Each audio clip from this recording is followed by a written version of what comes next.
in the fifth floor conference room of the Municipal Office Building for a budget workshop and a presentation from Fire Command IAFF. Roll call. Johnson. Kane. Here.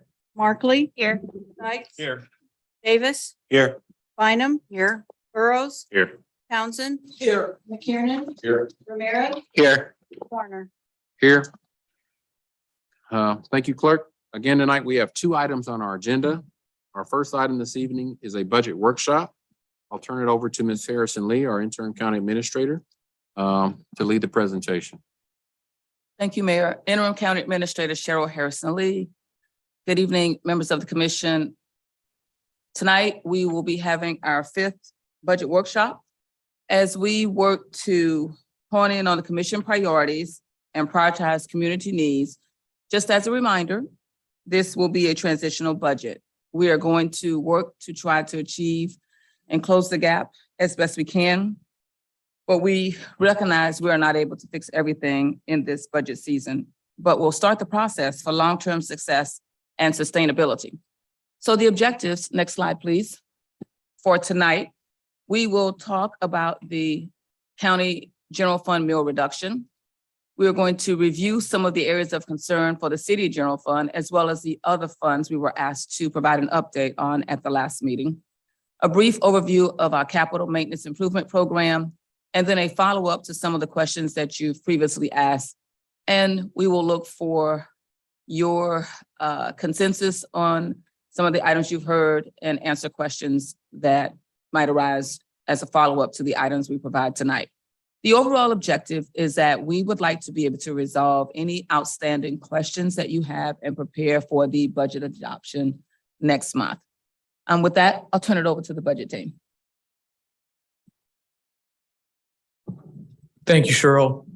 Our Assistant Budget Director, Michael Peterson, is going to start us off tonight.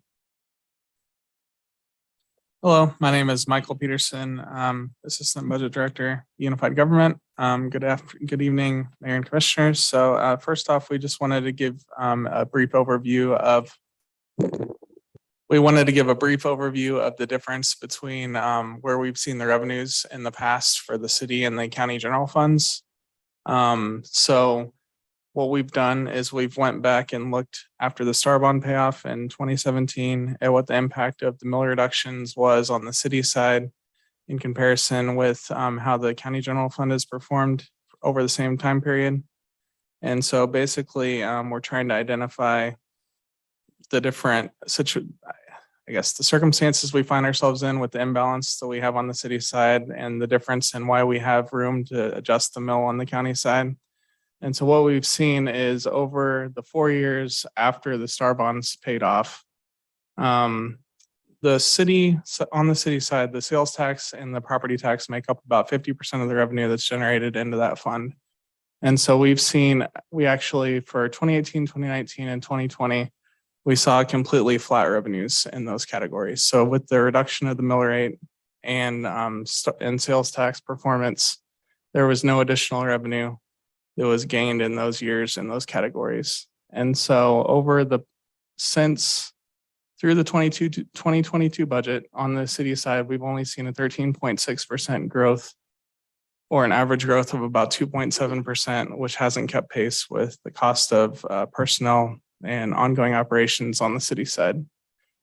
On the Wyandotte County side, on the county general fund, in comparison with steady mills and the same sales tax performance or similar sales tax performance, we've seen a pretty steady growth of about 5.5% a year, which has allowed us to be structurally balanced in that fund. So I'm going to pass it to Reggie for county general fund. Yeah. So currently what we have on the screen is the county general fund. And what it reflects is a 2 mil reduction and also a 1/4 mil shift to the parks, which is a total of 2.25 mil cut to the county general fund. But on the whole county side, it is a 2 mil reduction. And so one of the things that we worked at doing with cutting 2 mills out from the county general fund is we wanted to get it to a 17% fund balance.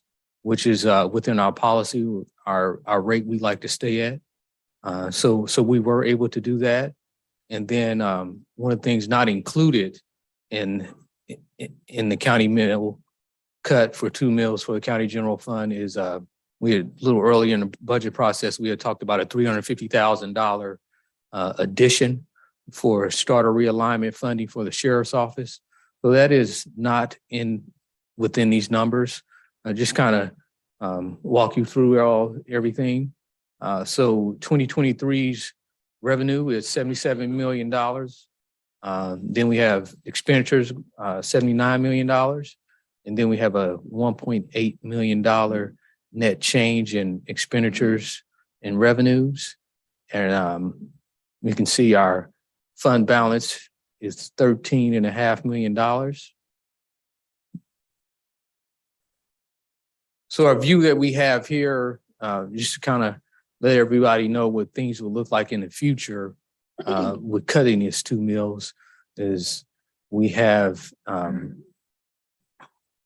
here we have our fund balance going across here for kind of showing from 2019 to 2027. And here is where we have cut the mill at.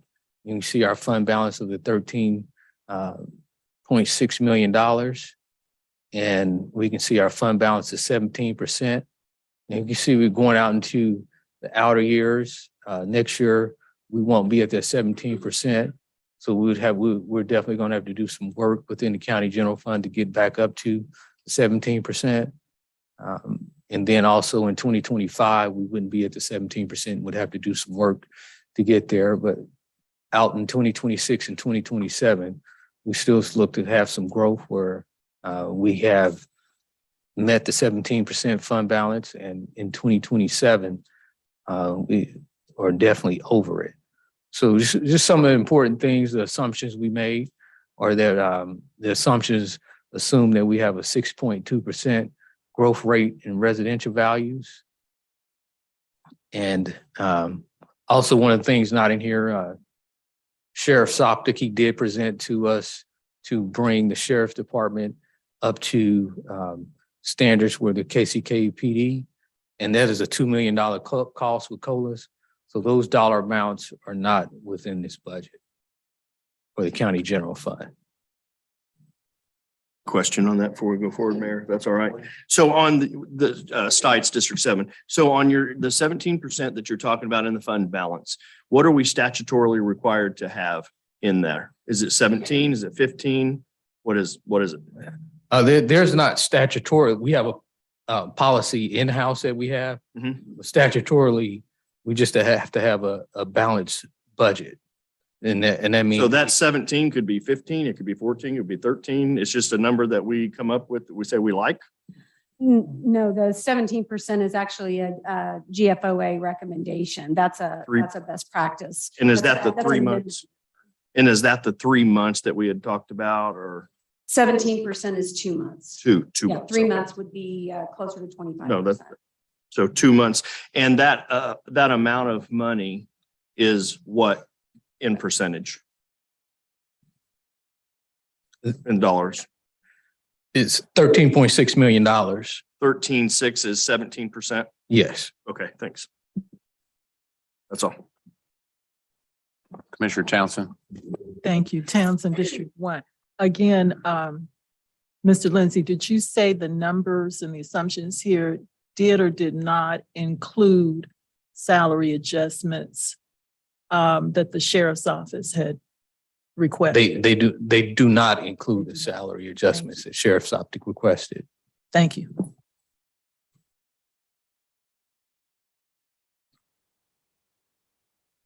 So next, I'm going to turn it over to our Assistant CFO, Debbie Johncher. Good evening, Debbie Johncher, Deputy CFO. So we've seen this slide before. We've got 2 slides for the impact of the increased valuation for a homeowner's tax bill. Previously in the presentation, we'd shown you the same slide.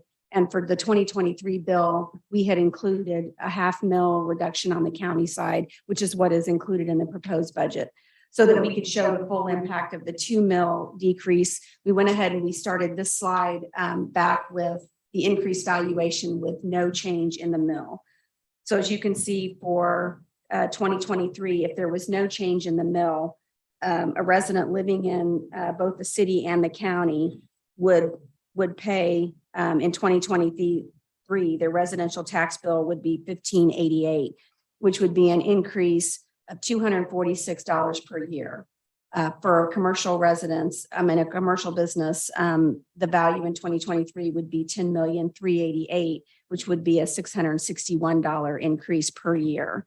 And that was based on, for residential, we are using the $150,000 value for a residential property and $500,000 for a commercial. And then on the, sorry. on the county side, if you lived only in the county with just an increased valuation, a residential home would pay $802, which is a $123 increase per year. And a commercial business would pay $5,258, which is a $340 increase per year. So this next slide shows these same values with a 2 mil reduction. So I'm just going to look at the 2023. So this is showing the 2023 tax bill with no mill change, and then also with the 2 mil reduction. So you can see that a residential property with no mill was $1,588. With the 2 mil reduction, their tax bill would be $1,547, which would be a $205 increase per year versus the $246 with no mill reduction. A commercial building would be $10,121, so $393 increase, as opposed to a $661 increase with no mill change. On the county only, the residential is $761. So the increase with the 2 mil reduction would be $83 a year. And for the commercial, it's $4,990, which would be a $73 increase versus a $340 increase with no mill reduction. I have a question. If you can go back to the last slide. So we're looking at the increased valuation, correct?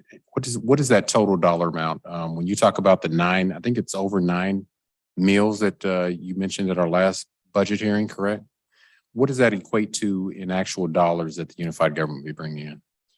For the total valuation for the increase for all property tax funds, the total was around 15 million. 15 million. Okay. So actually the residents are seeing a tax increase on this slide, correct? It would be a tax increase due to the increase in valuation, not an increase in the mill rate. Okay. So if you go to the next slide, maybe it's a play on words in my mind, but there's a 2 million reduction as an annual saving, and that's the $41, correct? On a residential? Yes. Okay. So, but theoretically, if they're getting a tax increases, I don't really see that as being a saving because their taxes still go up, correct? Well, yeah, we looked at it as a savings because if we didn't change the mill, if we kept the mill constant, just the increase in valuation alone would cause a larger increase to their tax bill. So if we reduce the mill, that's where we're looking at the savings. If we reduce the mill, there is a savings as opposed to not reducing the mill at all. Is that annual? Is that an annual savings of That would be $41? an annual amount. So if you break that down, divided by 12, what is that? Like $3 and something. Okay. So a $3 a month saving. Okay. The other question is, I know we talk about residentials and commercials. What other, if you go back to the last slide, this is a question. What other properties, vehicle, I mean, what does that generate? When you talk about, when I go get my tags and my vehicle is assessed, are there any other properties that will be impacted as a result of this, other than just residential and commercial? This was just on the residential impact to a homeowner. I don't think this included. Now, built within the valuation, there might be new improvements, things like that, but it doesn't include I don't believe it includes the motor vehicle piece of it. So where This I'm, is just for the homeowner. I get that. So what have we left out? I mean, when you talk about a holistic vision of other impacts of this, what would we generate from just motor vehicle taxes? I don't have that information tonight. I could certainly try to pull that. I don't And have outside of motor vehicle taxes and residentials and commercials, are there any other impacts where we would generate revenue as a result of the valuation increases? I don't think so. No. Okay, thank you. And Commissioner Stokes. If you would go back, I think it's one slide. And I just want to clarify it. And I think, so on 2021, where it says our fund balance was 25, I'm just rounding to 25. And then next year, which is this year, 22, it's 20. So how come we were not at that 17% that we say we like to be at for the last 2 years? Why would we have more money in reserve than we say we need?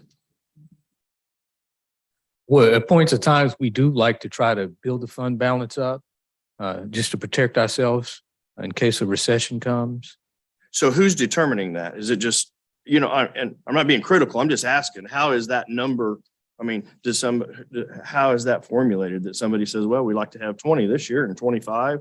I mean, last year was 25. And then the year before was 11.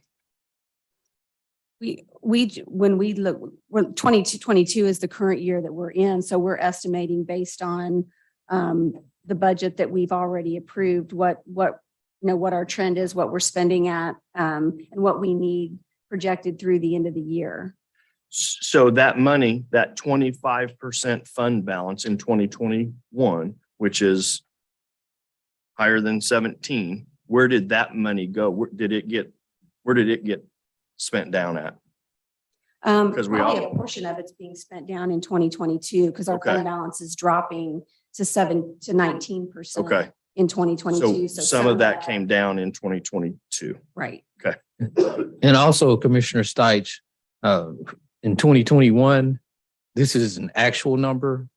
And I can't say what the fund balance was when we did the budget, but sometimes what we do have happen is we don't spend as much money as we had planned. And then sometimes we have some more money come in. Okay. So that could have been a result of us getting more money in and spending less money. Okay. Thank you.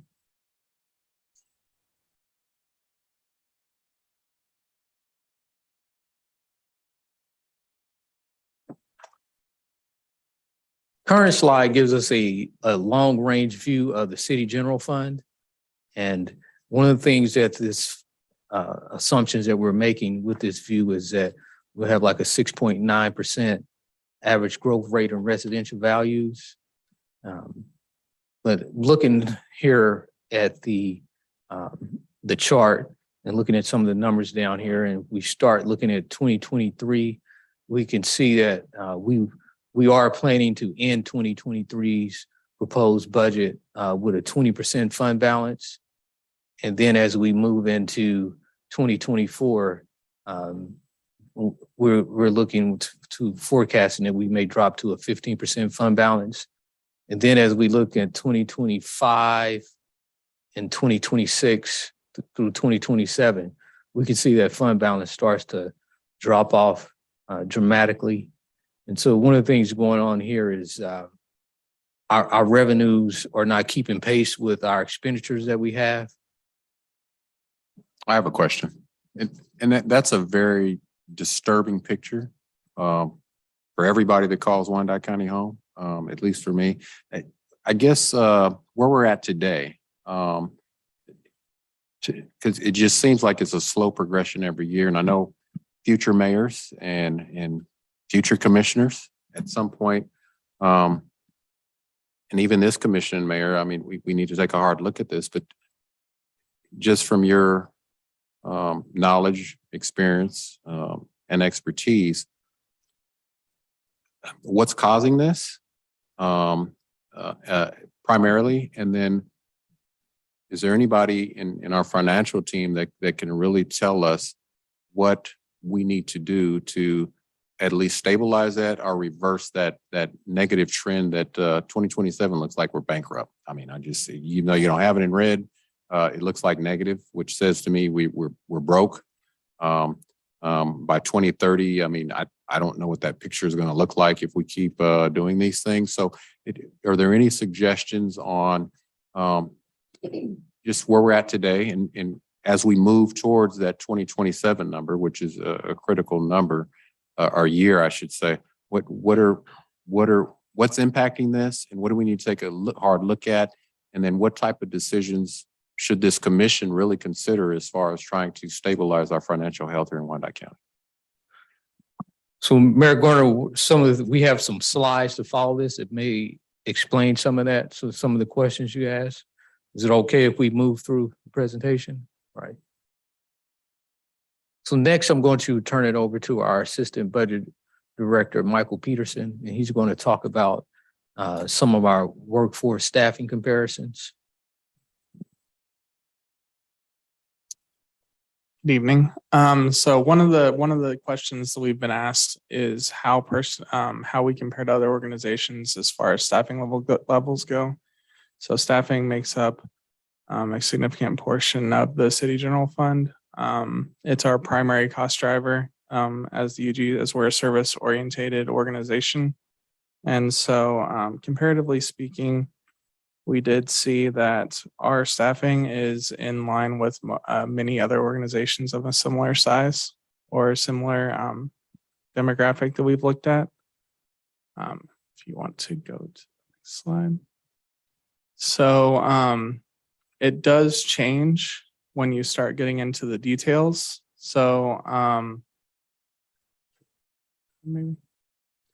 so if we look at the categories of budget, and this is just because these are some of the easiest categories to pick out in other entities' budget documents. But you can see that we're actually very low. We have a very one of the lowest staffing levels among comparable organizations and departments that function outside of public safety. And we're the third highest when we looked at comparable organizations for public safety staffing. The fourth highest for police specifically, and the highest staffing level for fire and EMS overall in the Consolidated General Fund. So this is actually the city general fund, just looking at the city.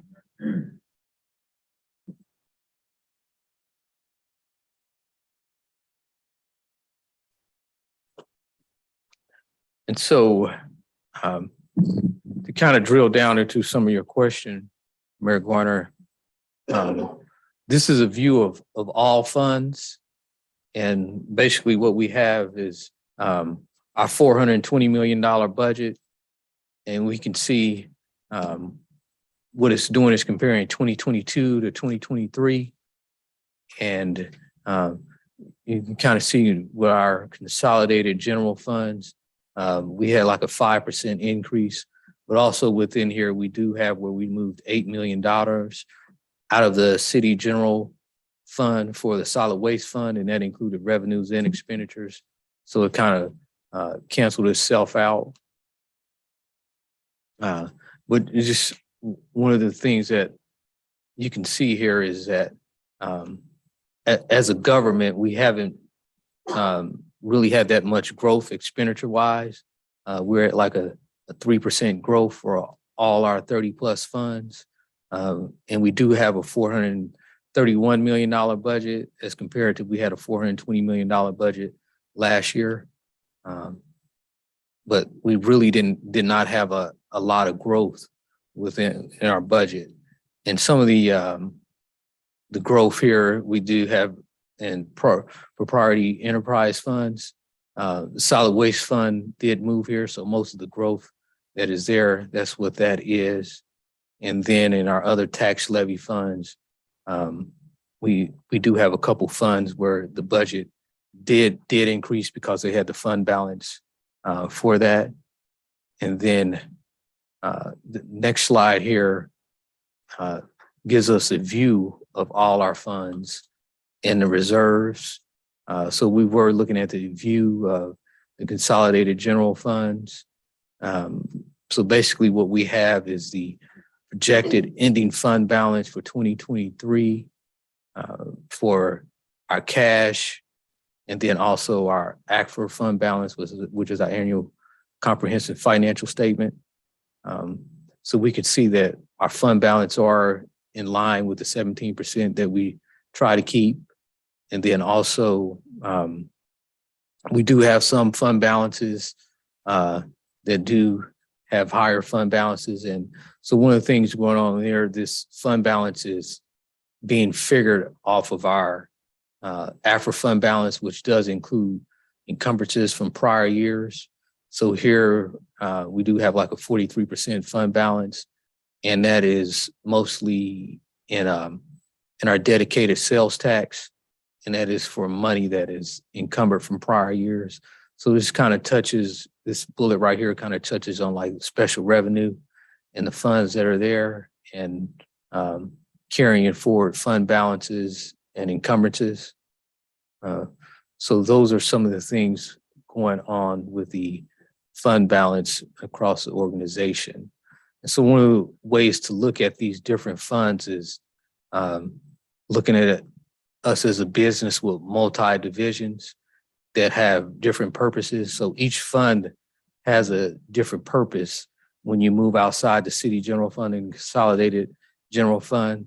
So when you move into like these special revenue funds and you have like the dedicated sales tax, it has a special purpose and its money can't be used for everything. And then you also have the special street and highway fund that's there. And this funding can't always be used for any and everything. And then we also have the tourism fund over in the special revenue category, where we have to concentrate on things that are related to tourism.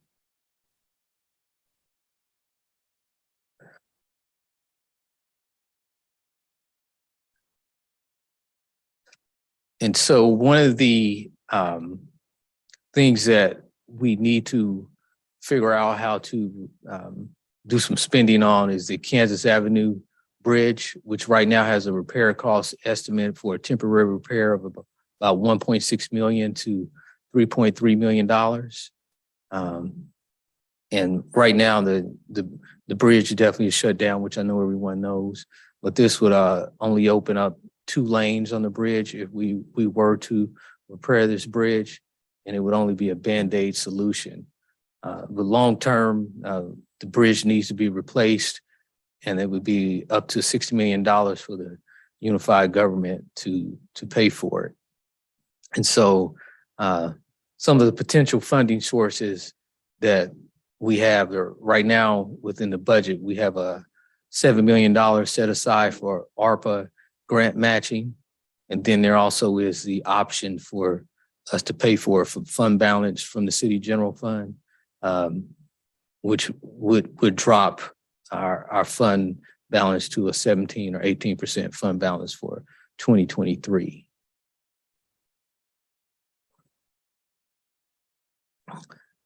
And one of the things we like to do tonight is you all's opinion on where you think that potential funding should come from, or is it possible that it could come from fund balance or from the ARPA funding? Or I can say, and I'll let Commissioner Kane lead that conversation. We had a meeting with some state officials from KDOT, and I believe Commissioner Kane brought them in. Commissioner Stikes was at the meeting as well as Commissioner Bynum. And we had a really robust meeting. A lot of good information came out, really looking at some grant opportunities that are there that hopefully we can secure. I know that the administrator's office, as well as folks in the mayor's office, has all been reaching out to our federal and state representatives as well to see what emergency type of funding or support we could get to address these, and not just the Kansas Avenue Bridge, but also the Central Avenue Bridge and some other infrastructure projects as well. So I'm going to turn it over real quick to Commissioner Kane, who is the chair of a newly formed infrastructure task force, and Commissioner Stites is the co-chair. So Commissioner Kane. Thank you, Mayor. When KDOT was here, we asked them if they'd go ahead and fix the Kansas Avenue Bridge, and what they asked for us to do is dream bigger. So we got the NFL draft, we got the soccer coming up pretty quick. So the temporary fix is somewhere on Kansas Avenue is somewhere between 1.6 million and $3.3 million, which has to be done as soon as possible so we can accommodate what's going on. And what's happening now is sometimes the railroad is blocking people even from their work, their houses, so they can't get across to Missouri. The thing about the Central Avenue Bridge is when she said you need to dream big, there's a perfect example of the money that we can go get where they can pay for at least half. Once we get the half, then there's a grant that you can apply for to cover even more of that. The unique part about both bridges, it's over water, so it takes more time to build. It's a little bit more dangerous, but it is certainly something. And Emmanuel Cleaver is on board. Sharice Davis is on board. Gwen's on board. Our mayor's on board. Central Avenue Bridge, it is used one heck of a lot more than what I thought it was. We've cut out the business that are down there, the UPS and a bunch of the other places, and we affected them immediately. I think we need to do something to get that open as soon as possible and use as much of that Fed money as we can.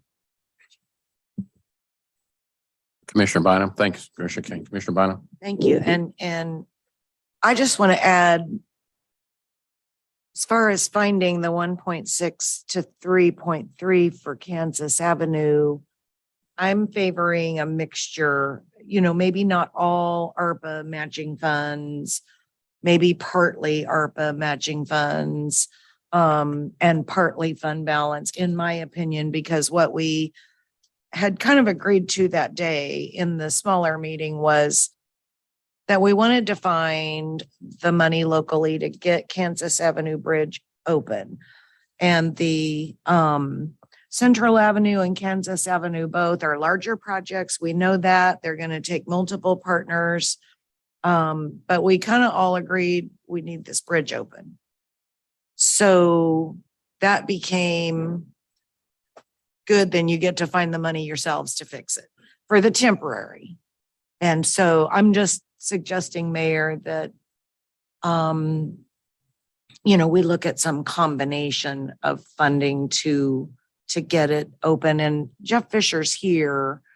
What I can't remember is if we committed the combination of approximately 3 million, how long would it be? I can't remember that, but Jeff might be able to tell us. But the point right now is how to pay for it. I think the consensus is, and I'll get to you, Commissioner Stites, here shortly. Oh, you're good? Okay.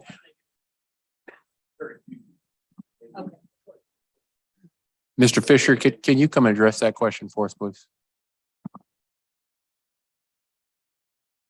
Good evening. The 3 million or somewhere between 1 point. Your mic, Mr. Fisher. The 1.6 to 3.3 million might get us a year. The 1.6 to 3.3 might get us 1 year. It might get us 3 years. We're not clear on that. To replace it, or okay, to make the repair and get it open. Yes. We are not clear on that yet. Okay. Could be 3 months, could be 6 months. Okay. Okay. Thank you, Mr. Fisher. Ms. Harrison Lee, is there anything you can weigh in on this as far as ARPA funds? And I know we looked at, I've talked to the administrator about looking at some of our other projects, just so that full disclosure for the commission, because we've had this conversation about these bridges and some of these other infrastructure projects. And I know there's CMIP projects that have been approved by past commissions. And I know that there's also projects that have been funded that haven't been completed. And so I've talking to the administrator based on that meeting that we had that Commissioner Kane put together for us with KDOT, I've asked her to start working with staff to identify what projects that may have been priority initially, but now we have a bridge out and we've got 2 bridges, and some recommendations to the commission to maybe reallocate funds from what may have been a priority in the past to these new priorities, and what that would look like is from a funding standpoint, so we can get our bridges open, because these are key arteries that really have a profound impact. I mean, you're talking about commercial, you're talking about jobs. I mean, it just really has a profound impact on Wyandotte County. So, Ms. Harrison-Lee. Thank you, Mayor. So Interim County Administrator Cheryl Harrison-Lee, a couple of things for consideration by the commission would be that you advise of your desire to have staff go back and look at projects that you have in the CMIP to see if you'd like to perhaps have us bring you some projects that could be delayed that you've allocated funding for, that we can allocate funding to the bridge. As Commissioner Bynum said, perhaps looking at some ARPA dollars, some general fund, but also you have the opportunity to really go back and reevaluate some of the projects that are in your CMIP. And we could bring you some recommendations if that is the desire of the commission, for us to go back and look at some other projects to delay, to come up with the amount of funding that you have. So we could look at parks projects, we could look at road projects, we can bring you some options of things to consider. Commissioner. Trying to figure out how to get you to the 3 million. I will tell you from an economic development perspective, with the things that are happening in the state of Kansas now and that are coming to the metro area, it is really vital that we are positioned for every economic development opportunity. Commissioner Davis talked about, we spend a lot of time talking about expenditures, but it is important to talk about revenue. And in order for us to talk about revenue, we need to be positioned and open for business. So this is critical. And so the delay of a project could mean that we have some enhanced economic development opportunities that will allow the organization to move forward at a later point with additional revenue. Commissioner Ramirez, and then Commissioner Davis. Thank you, Mr. Mayor. I mean, we have to do what we have to do. Commissioner Bynum and all of the other commissioners are part of the infrastructure committees. We spent a lot of time, we spent with staff many months having conversations about how we can create these outcomes and strategies to fix our infrastructure. But I agree, unfortunately, because we have the World Cup, we have the draft, we have Panasonic, especially with stuff that's happening in KC-Mo, we need to have, as the mayor said, those are 2 arteries to our city between our 2 cities. And if those arteries are cut off, we're not going to be able to capture as much of that growth, that residual growth, as we can.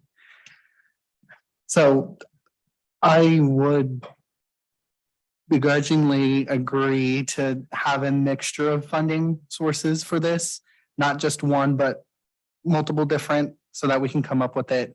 I would hate to delay projects. I know our infrastructure needs it, but I feel like everything is emergency at this point. But I would agree with some type of mixture. Commissioner Davis, and then Commissioner Stites, and then Commissioner Townsend. Thank you, Madam Pro Tem. Commissioner Davis, District 8. So just so I have this clear, Cheryl, where 3.3 million is not going to break the bank. For the bridge replacement of 40 to 60 million, that's obviously much more. Are we not discussing that financing this? Like, are we trying to find this for cash? Because if I'm not mistaken, that's almost all of our projects for the CMIP for next year. So I don't think I'm not amenable to robbing Peter to pay Paul. Because we can fix a bridge here and then have failing stormwater infrastructure somewhere else, and then that becomes more expensive. I think the best course of action would be temporarily. I know for ARPA, at least on the city side, we have over $10 million. And I'm not talking about the revenue replacement, the $7 million that's on the screen. So we have the money that's there. We can take a chunk that's currently left over, that's unallocated from the city portion for ARPA that we haven't done anything with. And then we could look at debt financing the rest of it. But it would not behoove us to put all of our eggs in one basket on one bridge when we have other failing infrastructure. That will absolutely cripple us. The other thing I would add is, I think within this conversation, the Amoresco study that is, myself, Commissioner Ramirez chairs and Commissioner Markley is a part of, we've identified quite a few UG buildings that are absolutely failing right now. That, we need to probably do a sweep in the CMIP to look and see if it's worth a continued investment, or we can kind of stop some of that funding going into failing infrastructure and put it into these projects that we need to get done until we have come up with a plan on what to do. A lot of them were fire stations and some other UG-owned buildings. All of that to say, I would hope that we would also consider debt financing, not just taking away from other projects that probably we need to get done. And if we don't do them now, will be more expensive, just like the Central Avenue Bridge. Thank you. Thank you. Commissioner Stites. Stites District 7. So I would agree with Commissioner Davis. I don't think that projects that were identified by a previous commission prior to me that you guys have deemed that were of high importance need to so swiftly be taken off of the table. I think that we do have money that we can locate. There is also, like he had said, I am in favor of getting the bridge repaired so that we can get it open and take advantage of all of the up and coming events. But I don't think that I am in favor of scratching any of the previous CMIP projects. That's all. Thank you, Commissioner Townsend. Townsend, District 1. I had a question about, assuming we go forward with the bridge repair, even on a temporary basis, which is infrastructure. So it's not like we're off track with that as a particular area of expense. And maybe Commissioner Kane or someone who was at that meeting could explain that a little bit better, just clarify it for me. If we proceed with the temporary repair, which I believe we should, does that open the door more quickly to the other federal dollars? I was a little bit confused, or that has nothing to do with it at all? That had nothing to do with the problem that we have with at least the Kansas Avenue Bridge. We have to get Missouri to agree with us to spend the money on that bridge. Well, that's just it. And you got to remember, they get one bridge. So do we, one big bridge. Right. So, that's something we have to keep in mind when we're doing this. So then all we can really depend on is our temporary. Right. That doesn't automatically Right. open the door to more federal money. Right. Thank you. Commissioner Bynum, and then Just a quick- Commissioner Johnson. I'm sorry, just a quick question. Because are we looking at the 23 budget for this? Because I would look at the 22. I think we need to be working on the bridge right now. And so I'm just asking it as a question. This is for now. Yeah, the goal is to get it open as quick as we can, temporarily. And not for the 40 million, but just temporarily as we seek out, working with Commissioner Kane, Commissioner Stites, working with our state and federal officials, seeking out grants that hopefully we can win and get full bridge replacements. The goal is just to get it open temporarily to at least get some traffic flow moving back to these key areas. So, Commissioner Johnson. Thank you, Mayor. And I think everybody knows this, you know, we already have a lot of debt. We already have highly leveraged. I trust in the capacity of our interim county administrator, our CFO, and our finance department to know about how much more debt we really need to take, because we're at the tipping point right now, highly leveraged as a municipality. So, you know, I don't like going into fund balance, and I don't like getting debt. But, you know, at some point you got to do one or the other to make things work. And so I trust, and I'm saying this for the audience, but I do trust in the ability and the capacity of our staff to be able to know just about how much debt we really need to bear in addition to what we already have. So thank you, Mayor. Thank you. Mr. Fisher, I've got a quick question to you, just to kind of just maybe give some insight. And this kind of goes in line with Commissioner Johnson. And I'll just give one example, because Commissioner Johnson's right, and Commissioner Davis is right, and Commissioner Ramirez as well. So these are some real good questions, real good debate. Do we finance it? Do you, and Commissioner Stites brought this up, his opposition as well. Do you look at existing projects and reallocate that due to this being the number one priority? And this is something the commission is going to have to really consider. But Commissioner Johnson really hit on something. What does that look like? Where do we go? And where does this commission decide as a body, a majority, to give direction to our administrator to draw from? And I'll give one example. There is a park just west of the jail. It's really small. My experience working on the police department is it has ever been rarely used, but it floods every year. I can't think of the name of it right offhand, but I believe there's $6 million allocated for that park. It's probably as big as this room.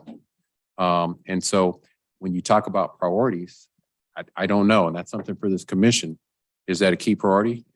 I've asked the question. I know there's flooding issues that may impact some of the residentials and possible businesses in areas, and that's why that was put high on the priority list. Is okay, that's something where we need to have $6 million there. But is that a $6 million that's going to be well spent for a park that is rarely used at that location? And then what's that impact on those residentials and things of that nature? Because that's an opportunity. Or for finance, if we take $3 million, what's the budgetary impact if we totally finance, you know, that like Commissioner Johnson mentioned, over time, if we were to float, what's the interest gonna, you know, with these bonds, what's that's gonna look like? How much are we gonna end up paying over time? So when you talk about a combination of ARPA, bond financing, or reallocating existing projects, and because we've identified this as a priority, which is really an emergency when you're talking about bridges being out that are really necessary. I think I just want to give this commission enough information so they can make an informed decision to give to our administrator and staff on really the direction they need to go on. So if you can just maybe describe that park, if you know where I'm talking about. I do. And the amount and why it's needed, and could that money be reallocated to this bridge project? And if you, from your opinion and your experience, which one would be more of a priority, this bridge or that park? Okay, well, they are apples and oranges. I will address a couple of the commissioners were exactly right. And the folks and the commissioners that were on the infrastructure subcommittees, I would not recommend putting off projects. I would not recommend putting off projects to fund this if we can avoid it. Lack of investment over the decades is why we're here. And so we need to figure out how to increase that investment and sustain it. The park, 8th Street Park is what you're referencing. That is not a park project. It is a stormwater project. So it's proposed to be, that work's proposed to be done in the stormwater fund. So not general fund dollars. Bridges should be repaired and replaced with general fund dollars. Were there any other questions I missed? Commissioner Bynum. Mr. Fisher and budget team, could we name that project something else, please? Maybe 8th Street Stormwater Project. It's not a park project. And I just feel like it gives a complete misnomer to, anybody would look at that and say, well, why would you put $6 million in that little square? It's not a park project, and we need to put it where it belongs. We need to call it something else so that we can understand it for what it really is. And if I'm not mistaken, it's impacting our brand new justice building. Is that a fact? Well, it's actually, the plans for the stormwater project are also including the juvenile center that we built a Yes. few years ago. Yes. Thank you. Thank you. So that's a key project. Commissioner Ramirez. No, you're good. Thank you, Mr. Mayor. Going back to what Commissioner Johnson was talking about, our ability to hold debt. So my question to our budget team and our finance team, do we know how much more we can take before we're, I don't even know what to call it, tapped out? Before we can't sustain it any longer? I'm just curious. Well, I think, we had, I think in previous projections that we had shown that, when we talked about the mill levy, we had talked that, several years out, we were looking that we could potentially look at taking that mill if we needed to. I think it was maybe, I can't remember if it was 2024, 2025, somewhere in there when we looked at that. Probably need to go back and look at that and put this projection in there. But if we were to just look at debt financing the 3 million, you're probably looking at, if we did that over 20 years, which is what we typically finance a capital project over, you're looking at maybe 250,000 a year in annual debt service. But, obviously for the full replacement at 40 to 60 million, that's going to be a much bigger piece that would probably be an impact, I believe. But I think we need to go back and look and put that into our forecast and see what that does. Okay. I think if we could do that and have that information presented, maybe as a possibility, I'd just like to see what it's like. I wouldn't outright, as of right now, support it because we already have enough debt under our belt. But just to see the options that are out there, and so that, again, as the mayor always says, so that we have the full picture and so that we can make a better, more informed decision. I think having that forecast is just to see what it looks like. Thank you. Commissioner Stites, do you have a question? Stites, District 7. So is the 8th Street Stormwater Project, is that those ARPA dollars county or city? So the ARPA dollars are.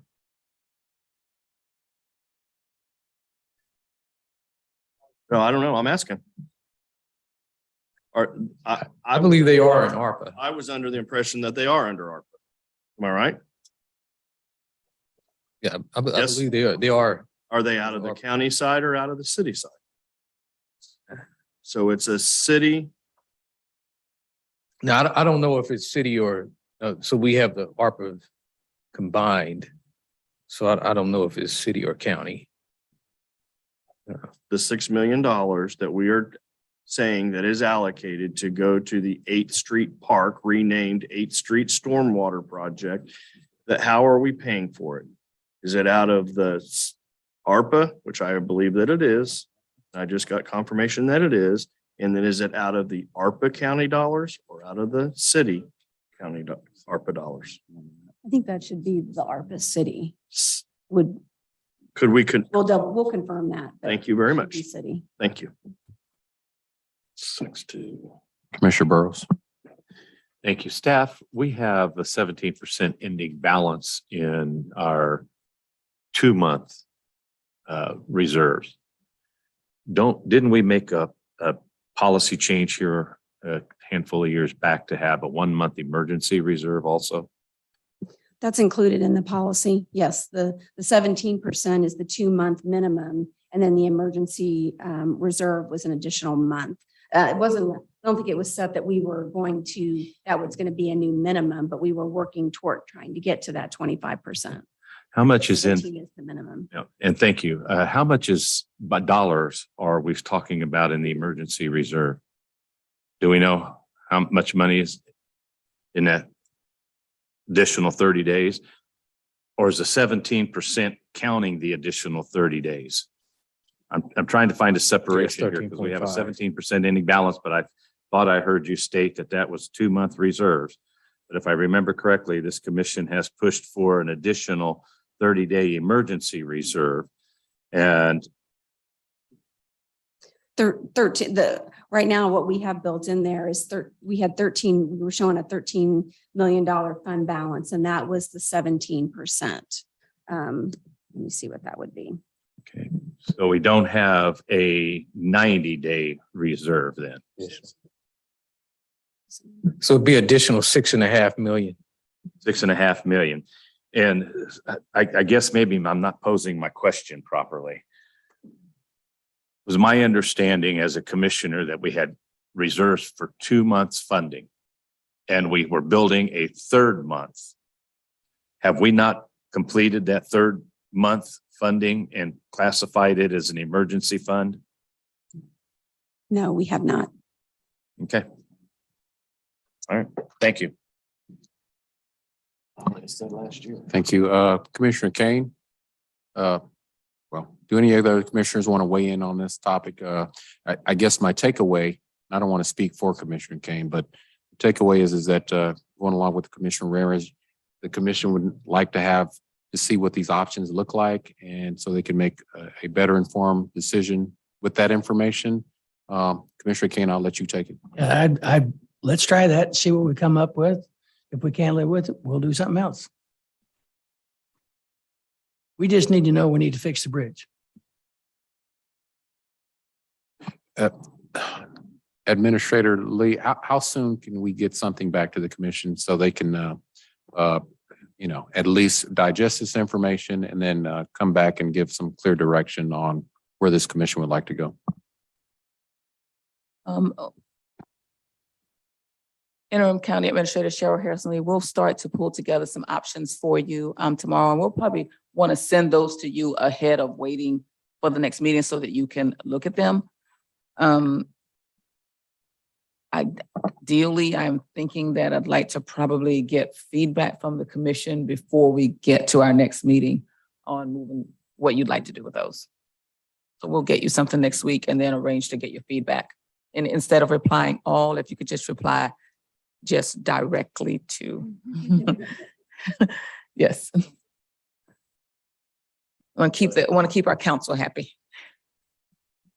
All right, thank you, Ms. Lee. I'll turn it back over to our presenters.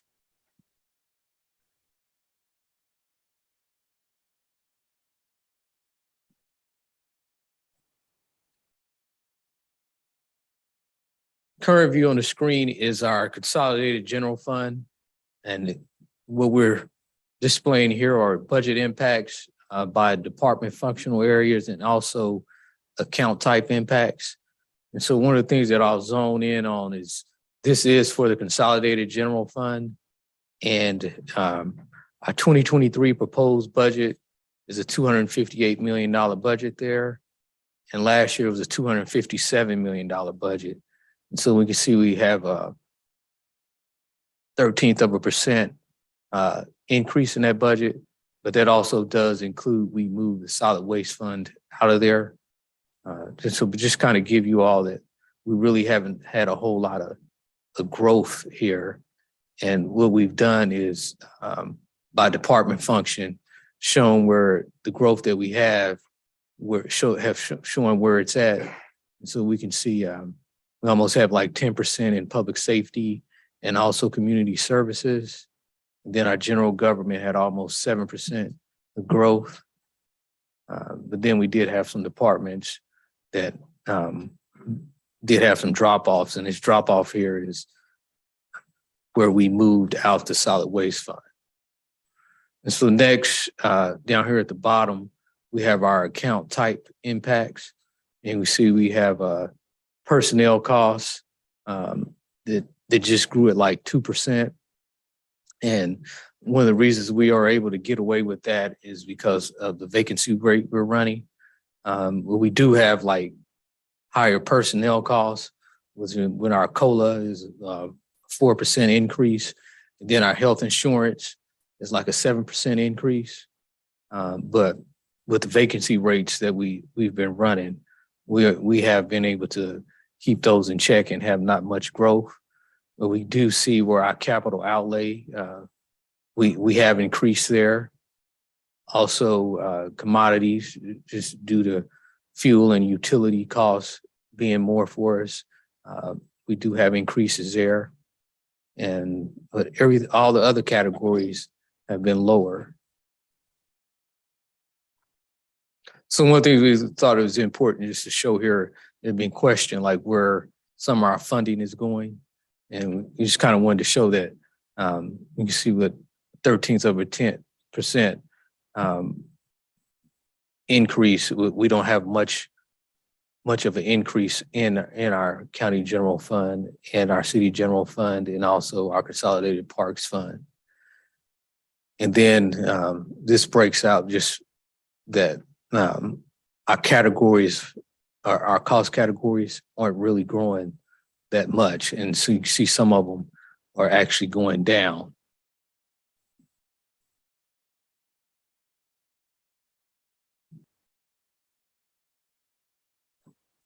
So next year we have Got a question for you, Commissioner Burrows.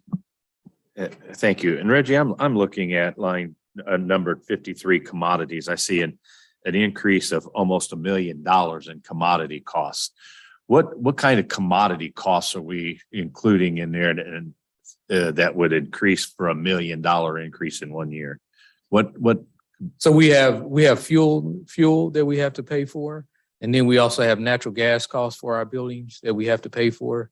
And then not all of our buildings are serviced by BPU. So we do have to pay some electricity in some other place in some of our buildings also.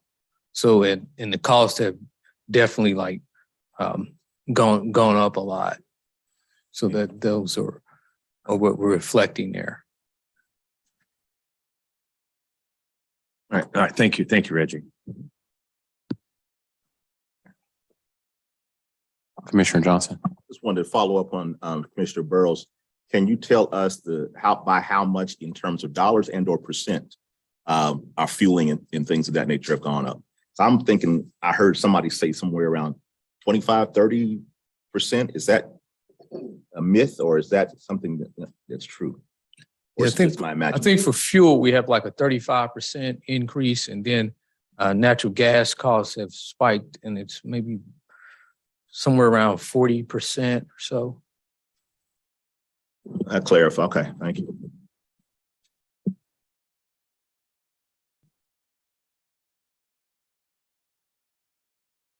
So here we have the just some of the new items that are in our 2023 proposed budget for our consolidated general funds. And top row, we have the city general fund, middle, we have county general fund, and then consolidated parks. So some of the new funding we have is we have about $630,000 for enterprise system support contracts. And then we also have like COLA increases, $3.3 million for union and then non-union, $640,000. And then we also have like new transit service that we'll be providing at the new Urban Outfitters that's going to open. But we did have an offset for revenue for this. And then also we did shift EMS personnel over into the city general fund in the amount of $2 million. And going down to the county general fund, we did also have the enterprise system support contracts over here on the county side also in the amount of $528,000. We also had like COLA impacts, union $900,000, non-union $720,000. And then also jail contracts that are increasing $150,000. And then our autopsy increases for 2022 and 2023 are $586,000. Then related to increases because of like fuel going up, our mowing contracts have increased $80,000. And then also fishing, which increasing the stocks, $26,000. And then we're hiring 4 new positions over in the Consolidated Parks Fund, which amounted to $260,000. And then we have system maintenance funding just across the board that will allow for more programming and also for more features within our Parks and Rec system. And then also community centers will be open more hours. So the next thing that we had planned to do was go through changes in the capital projects from when we first presented it to the commission back in May. But before we move on, I know Mayor Gordon, you had a question about what was causing the issues within the city general fund. So I'll just kind of go back to the first slide that Michael Peterson, our assistant budget director, covered when we first started out, and it's the tale of 2 different budgets. So one of the real things that's going on in the city general fund is that the revenue growth is not there. We do have revenue growth on the county side of the books, but as far as revenue growth on the city side, revenue growth is not there, and just our cost increases that we are experiencing are not keeping pace with the expense side. So I would say that is the main problem or the main issue that we have over in the city general fund. So is that personnel cost? Is that what's driving that? Personnel cost is definitely a part of it, but we have had where we have had cost increases also. We've had a number of projects just across the board, construction projects that we've had to shift funding around for. But the steady growth in just maintaining personnel, it does impact it where you have like COLAs that we need to give employees, and then also health insurance benefits that we provide every year. Those are a constant growth that are definitely outpacing the revenues that we have coming in. So one of the other big factors that we saw on a slide is the increase in capital. So historically, we have not budgeted capital at the level that we need to fund our infrastructure. And so we've been trying to gradually increase that level of capital investment. And that is part of that is in the trend, not the 25%, but part of that increase is in the trend. And so if we're really going to commit to adequately funding our capital needs, then that is not going to keep pace with our current revenue structure. Commissioner Townsend. Townsend District 1, Mr. Lindsay, what is the, under KCK, what is meant by the stable source of revenue replaced with volatile source of revenue? I mean, I know what the language means, but where is that coming from? What is the instability here? And what's the stability that is going on the downward track? What does that involve? I'll let Michael Peterson take that. He put this slide together. So typically property values are they're valued on an annual basis based on whatever the market does that year. And so the value growth tends to be fairly consistent over time, with the exception of something like the 2008 recession, which was a much bigger impact. But what you can see on the county side is we typically have hovered around 3 to 6% growth each year. So we did not adjust property tax mill rates in the county general fund. So that's just purely the impact of valuation increases and sales tax increases. And the sales tax is only about 10% of the county general fund. But on the city side, we dropped our mill rate by 20% with the 6 mil reduction for the city general fund. And so what that did is it put much more of an emphasis on sales tax. And sales tax is much more volatile in that as soon as the economy changes, so for the good or for the bad, we'll immediately see an impact on the sales tax revenue that comes in. And we can't really plan for that.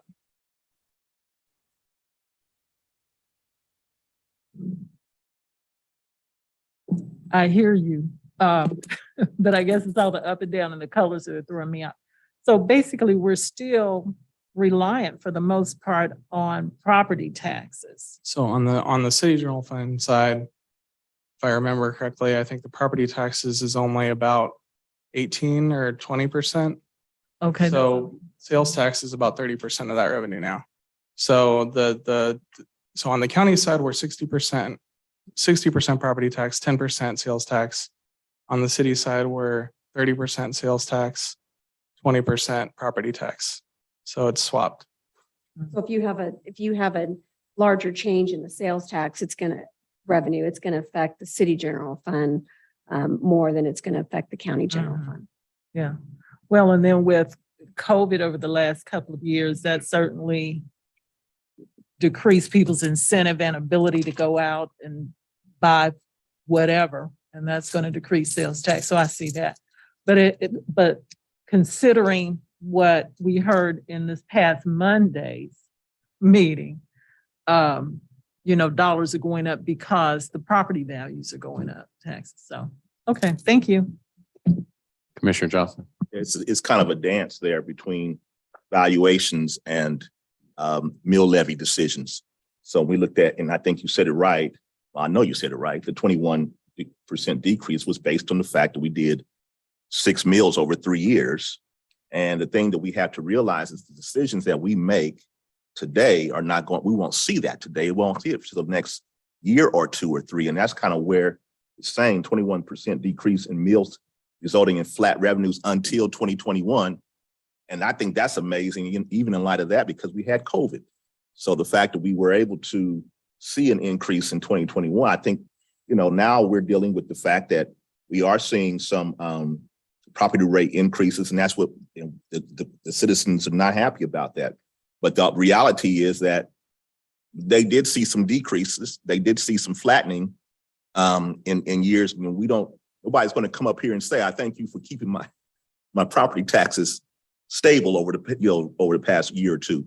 But it is what it is, and as we look at decision relative to this budget, I say the same thing.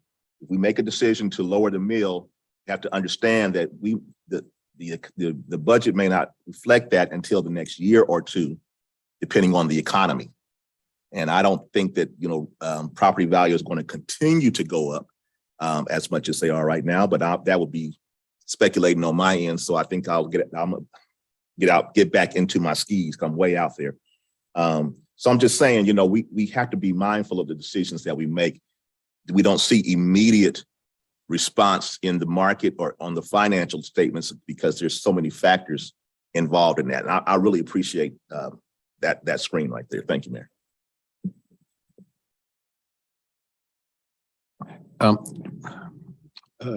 Mr. Lindsay, if you can take us to the slide that shows up to 2027, that bar chart.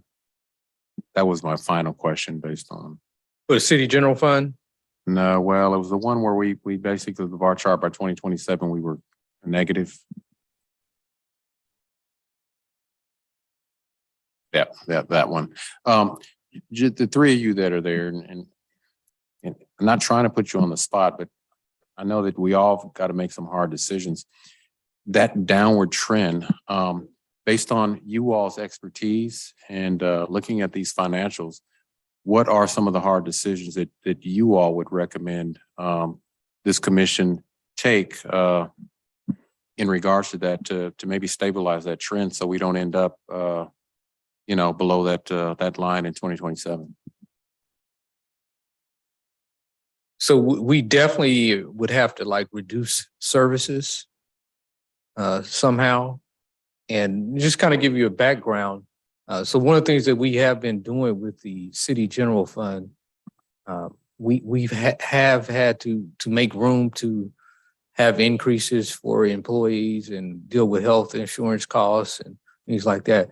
We have had to have cuts only in the city general fund for 5 to 7 years, and also move funding out as it relates to other funds that actually had a function for the services that were being offered. So, I mean, it definitely would have to be reducing some services. And I'll let Michael and Debbie also provide their input. I agree with Reggie that if the revenues are not going to grow, we don't continue to grow our revenues. We don't have any other revenue to cut. It doesn't come in. The only other option is to cut services or cut expenses to be able to get us into balance so that our revenues and our expenses are not exceeding our revenues. And it doesn't necessarily mean we have to wholly cut out a service. It may just be service reduction in some areas or. Okay, thank Or you. possibly even look at finding efficiencies. Is there a way to do something, or is the way we're doing it the best way to do it? Is it costing us more to provide the service ourselves versus, contracting it out? Those are all different things. I know those things have been looked at before.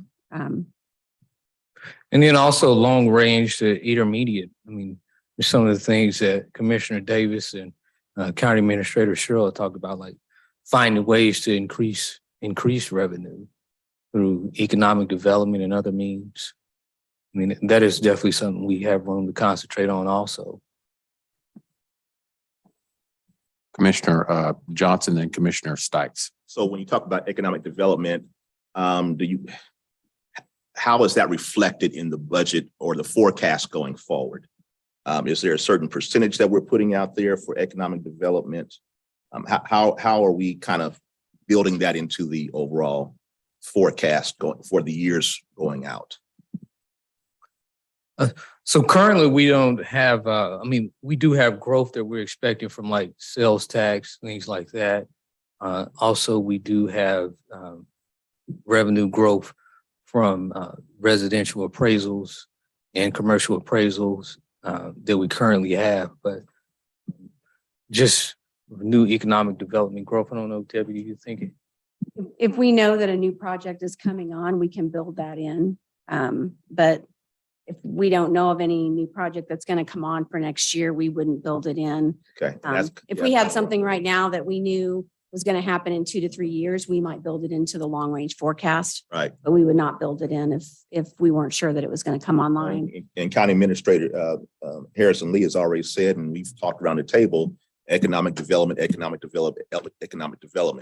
And if we're really serious about economic development, I'm trying to tiptoe through here, but you got to be competitive. You got to be competitive with the marketplace if we want to get the economic development projects in Wyandotte County. And I mean this with all due respect, Mayor. I mean, incentives is the way by which we do that. I think we have to be strategic and wise about how we do it. We need to be mindful that we want to leverage that if it's out west towards the east side, and there are other things that can be done that are above my pay grade, so to speak. But we are going to have to present ourselves very competitive, in some cases overly competitive, in order to bring the level of business that we need in to be able to pay the higher that's going to actually cause this model to shift. And so I don't know, and I know Commissioner Interim Administrator Harrison Lee is working on a strategic plan for that.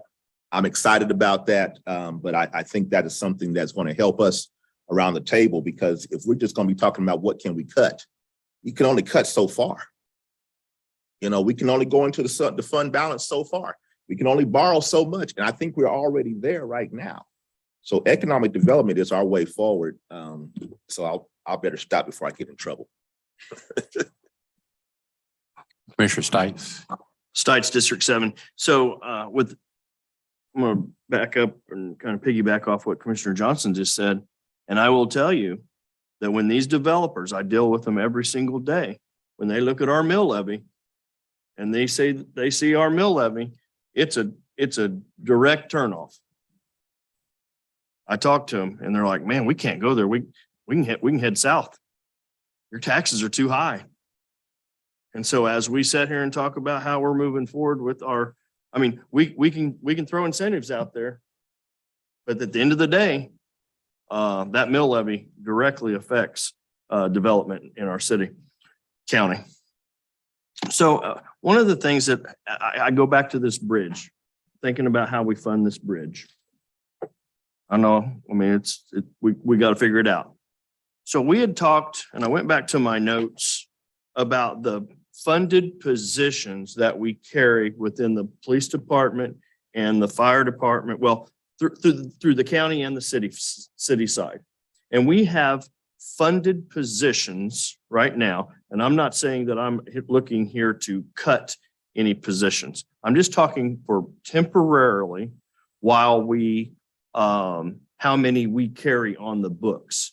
Is there money in that area that would allow us to do this bridge repair in the tune of 1.6 to 3.3 and if I'm looking back at my notes and I'm trying to make sense of it right now, but it looks like we had 124 unfunded position or open positions on the county side. And we are funding 37 of them. So we're carrying 37. And what I'm saying is, I'm not saying we get rid of them all because we are going to hire some, right? And I'm thinking that there was 124 on the city side also, which is kind of ironic that they match, but and 69 of them are on the police department. We're not going to hire 69 policemen this next year. I promise you. Yeah, we're not.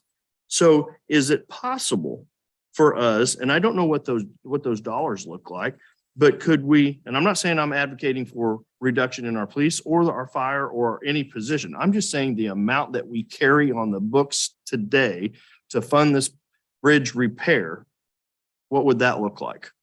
If we cut the 37 in half and the 69 in half, because that's probably more realistic as to what we think that we could probably get hired in the next year. I don't know if we have ever hired 69 policemen in 1 year. So maybe we can use it. And I don't know what that reduction in number looks like as far as a dollar amount. He's ready. Go ahead. Was that a question? Yeah, I'm trying to find out what that looks like in a dollar amount. What would that look like on those funded positions cut in half? What kind of dollars are we talking about? So with the police position is 69. I can't remember. I know we had an in-depth conversation about it a couple of weeks ago. But I want to say that whole 69, they weren't funded, the whole 69, but there are 124 vacants within the city general fund. And then there was an amount that we do have like funded. And I can't remember. So I think I have found it. I think it's 56 on the city side, 37 on the county side, which is what I think I've just identified, which looks like on the city side, 2.3 mils.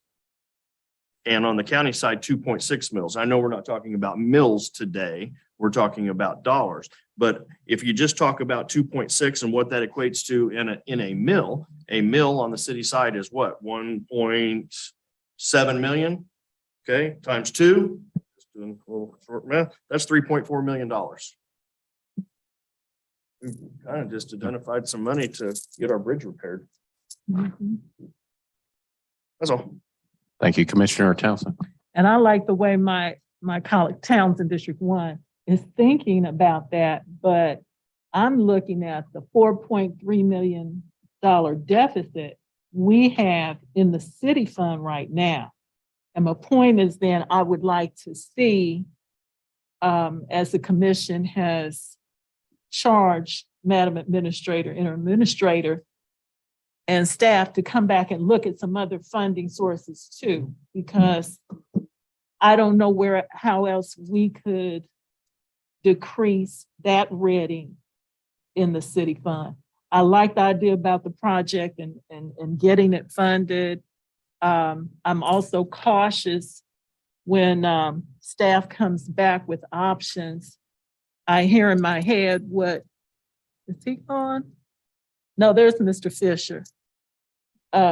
His recommendation that we not look at some of these CMIP. That's what's got us to the situation before. We could put them in, but I guess I'm not favoring that. But if we're looking at funded but vacant position, and I give the visual that the money is there in the budget, but the seats are not filled yet.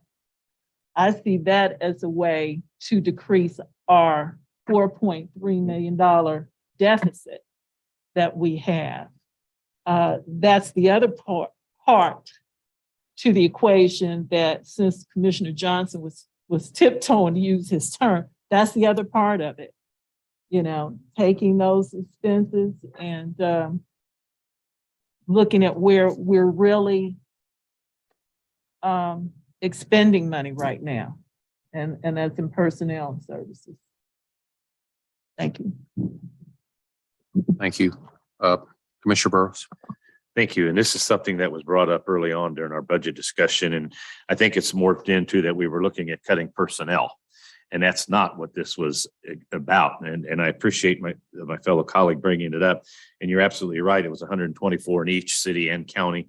42 of those were in police, 25 were in fire.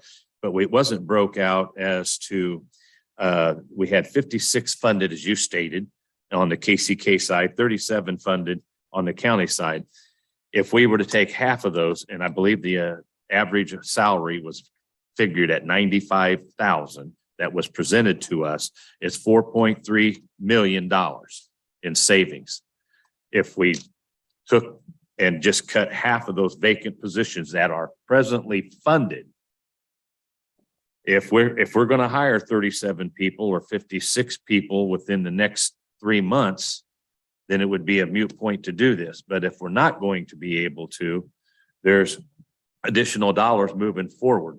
And we're not eliminating all the positions. We're not telling people we need to go within the budget and have it brought to us as to what positions are being funded in what departments, and make a decision as to which half we are going to pull back for a year or two to meet the funding necessary to meet the bridge and to keep from taking out of our ending balance for long-term stability. That I still say that that is the less painful way to go. These are individuals that haven't been hired yet. We're not impacting present personnel.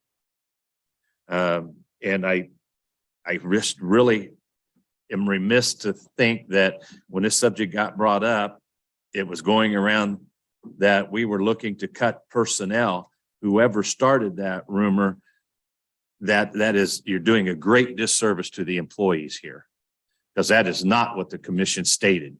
We were looking at the vacated positions that haven't been hired, the positions that are out there. That's what we were looking at, not to come in and start cutting employees, because that's the last thing we want to see happen. It serves none of us to do that. So I like this. And if it's in form of a motion, I would even advance it even a little further, and that we take action on at least remedying some of the financial situations we are in tonight in reference to the bridge and additional dollars needed to balance the budget. Thank you, Commissioner. Commissioner Townsend District 1. I would prefer to see that we go on as recommended earlier and let staff, through the interim administrator, come back with the multiple options that have been discussed tonight, maybe some others, without taking an immediate action right here. Act in haste, repent in leisure. But I am for finding money to get the bridge done, you know, the temporary repair. But I would like to see those options explored and let staff come back with that. Thank you, Commissioner Johnson. Interim Administrator. Thank you, Mayor. Interim County Administrator Cheryl Harrison Lee.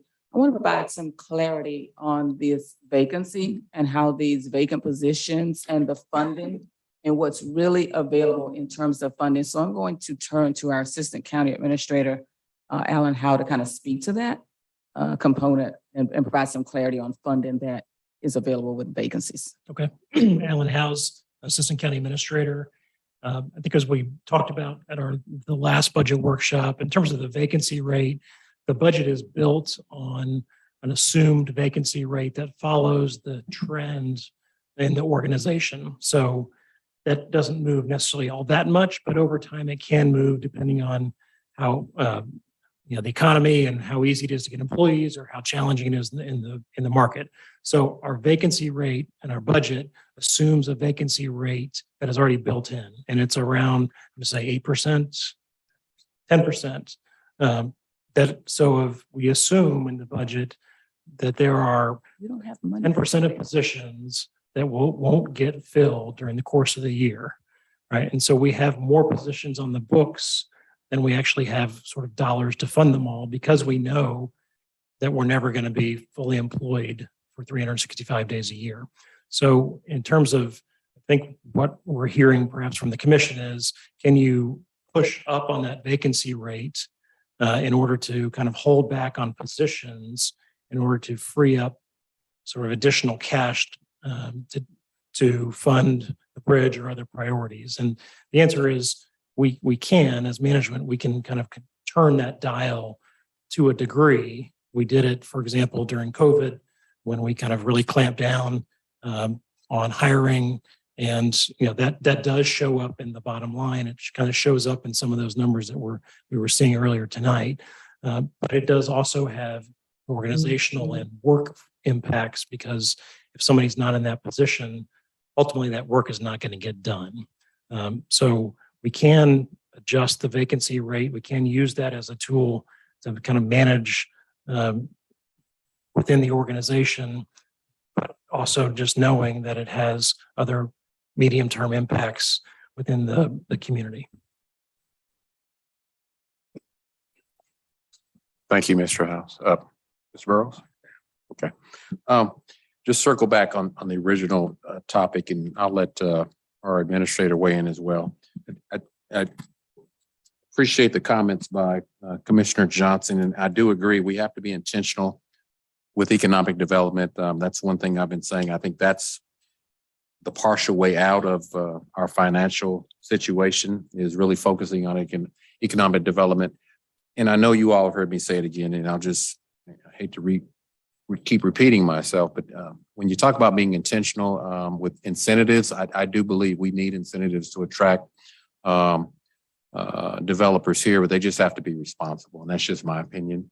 When you look at some of the agreements that have been done, I asked our economic development advisor to just provide what's the return on investment and what's the cost to benefit analysis for our residents in Wyandotte County. And that's something that we really need to pay attention to when we talk about these types of incentives to some of these developers, especially the larger ones that may not need as much, especially in areas where we have a lot more leverage because the land may be valuable by its geographic location, as opposed to areas that may not be as desirable.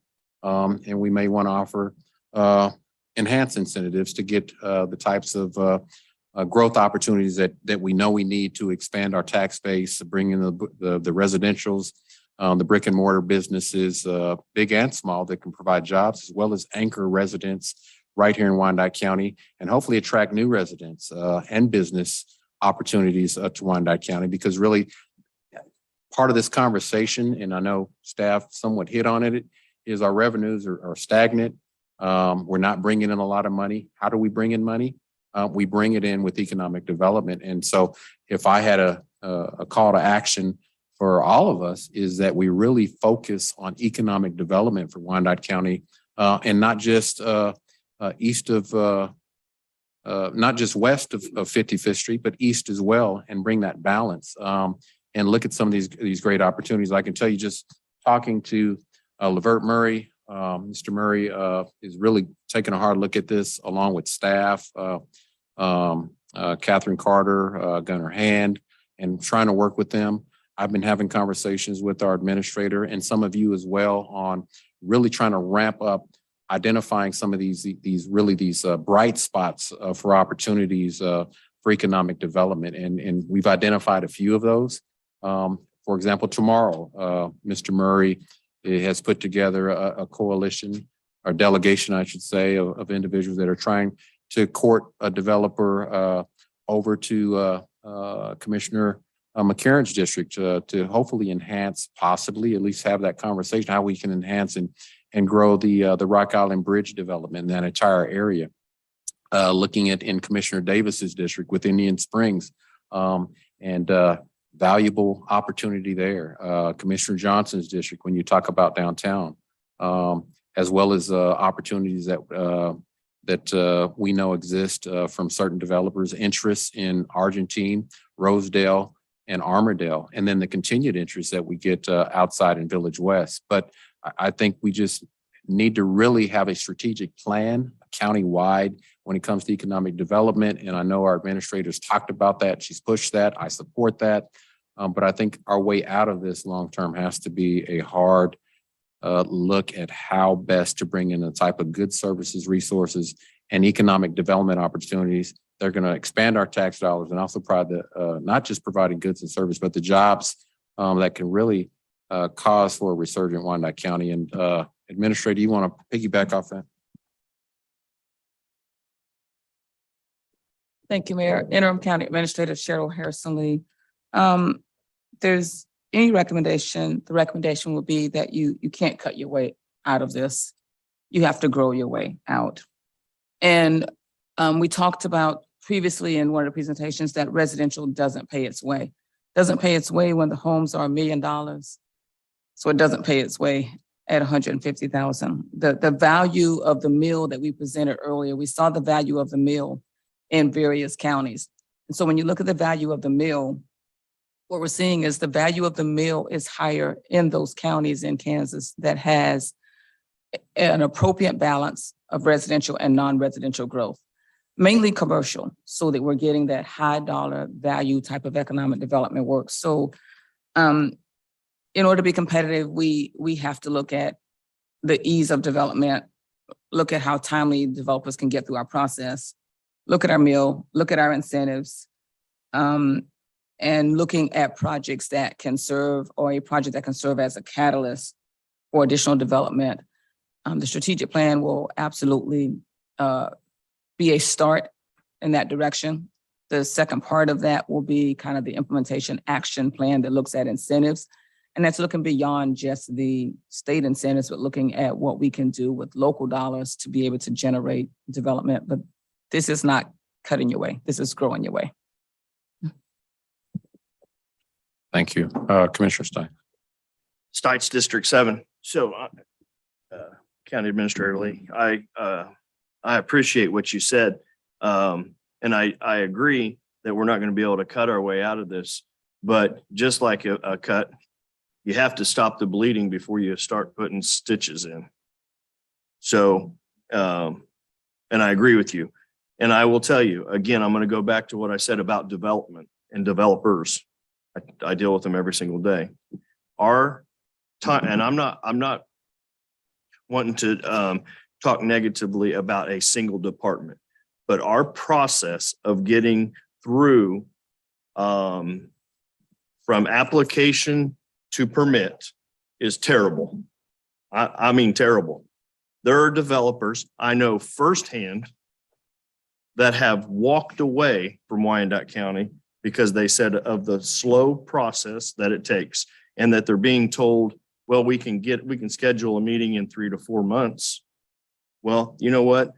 Developers don't have that kind of time to wait. And if we want to sit and talk about how we increase economic development, which equates to sales tax dollars, which equates to bailing ourselves out of this, we cannot have departments slowing us down and slowing that process down. And they we have to streamline it. I have said for many years, back when I was on the Schlitterbahn development team, that and making recommendation to commissioners back then. At the end of a project, we should have a checklist that's handed out to those developers. What did you like? What did you not like? How did it go? Where was it fast? Where was it slow? What would you change? How would you address this? So that, because there's a grading system there, that's how we take it. Just like you all get evaluations at your jobs. Our employees get evaluations. Well, where's the evaluations on a project? To answer the question, there's not one. And if we would take that information and we would, I'm not saying cut jobs or fire people, but maybe it's just education, or how do we streamline it to make it to where development is, people want to come here. We can't have a high mill levy and bad customer service and think that we're going to attract economic development. Thank you, Commissioners. That's a good comment. And I know that Commissioner Johnson is actually the chair of a committee or task force that's looking at that and working, and they're doing some hard work and some good work. I've been following what they're doing to see how we can remove a lot of the bureaucracy, streamline the process that'll allow for, idea to shovel ready to happen pretty quick. And the goal that I know that they're working on is really to try and be the leader in the metro of being the place to do business, because it is easy to do business. And I agree with you. We don't talk a lot of it, but Commissioner Stites hit it on the nose. Customer service has to be a part of that, because you can streamline the process, but if your customer service is raggedy, I'm still not going to want to do business. And some of that is accountability as well. And so I think those three components coming together, along with the strategic plan and really courting the right developers through our economic development director, I think the future is bright in that regard, because Wyandotte County, how we're positioned just in the metro, and we've heard this before, we're centrally located. We've got great access to just anywhere in the metropolitan area. We've got an international airport that's going to come online. And when you look at what's going on south, especially in Lenexa up north, they're pretty much landlocked downtown in Kansas City, Missouri. I believe right now Wyandotte County is well positioned with the value that you get with the land to really become the place to do business. And I envision just a resurgent Wyandotte County at some point if we can get all these components and work together as a team, all of us, staff, community, commission, mayor's office. And I don't need the credit, because really we all just want better for folks in Wyandotte County. We want Wyandotte County to be the best place and the first place people consider when they want to think about having a place to live, work, and raise a family. Commissioner Ramirez. Thank you, Mr. Mayor. Maybe the administrator or maybe Commissioner Johnson can answer this. What is another municipality that we could look at so that we can, like, on our own personal time, study the development process? What other cities are pretty efficient, so that I can see, because I know our development process and I'd like to see other cities. So I didn't know if you had any suggestions of which cities we could look at, or I could personally look at on my own personal time and just review their process. Similar size, though, cities. Yeah, similar size. I'd say I just was hearing something about like Austin, Texas, Nashville, Tennessee, that are similar sized cities like ours that seem to be very progressive right now and growing. So those are just two that were just right off the bat when you asked that question. I was just hearing that a couple of days ago. So might look at them to start with, and maybe county administrator can give us some more clarity on that.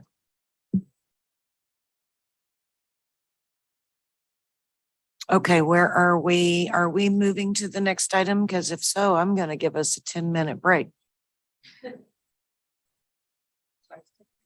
I would love a 10-minute break. Okay. Thank you. I don't think we made it all the way through your slides. But so I want to ask if we are trying to continue. We never even talked about the CMIP pages. So. Okay. So shall we?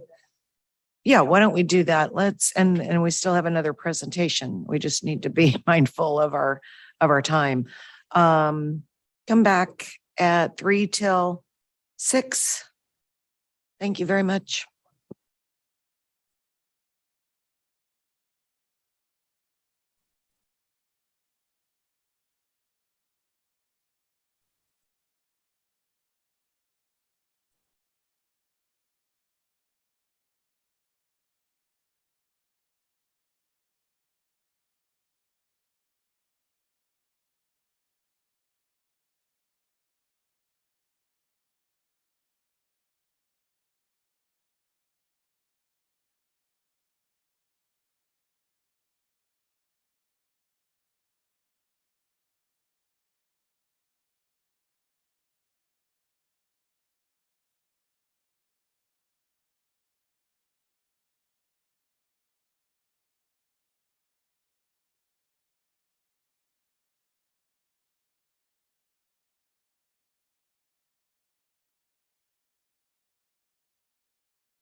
All right, we're gonna reconvene and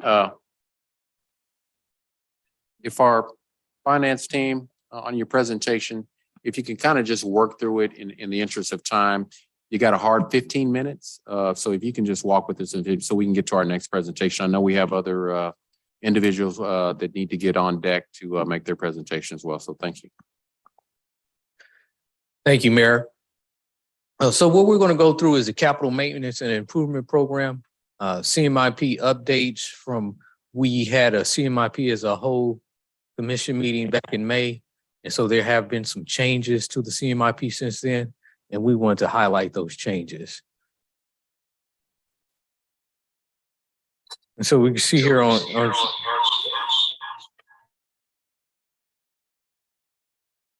screen, we have CMIP schedule as it kind of looks in the budget document.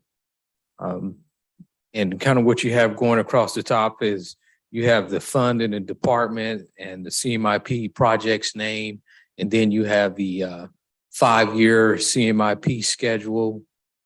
So I'll just kind of tick through over here. We have the changes and the pages that they're on. So the first thing we have is we have $7 million that was not in the budget document when we, or not in the CMIP when we presented you back in May. And this is the $7 million that we have set aside for Arpa funding.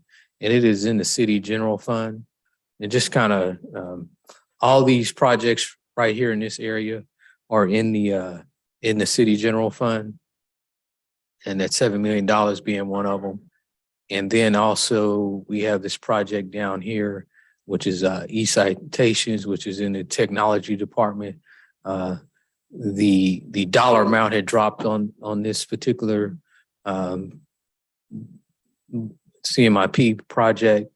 And then here we have $600,000 that was set aside for the Turner Fire Station. The cost on the Turner Fire Station increased by $2.1 million. And we have funding in the amount of $600,000 in the city general fund. And there's funding in other funds that don't exactly show up here that we will end up seeing. Then we also have the annual pavement preservation. We have additional $1.2 million in the city general fund. This is part of the 25% increase that we have in pavement preservation across the budget. It ends up being like $2.1 million just across the board. The other portion is in Special Street and Highway Fund. Here we have some park projects that did not get captured.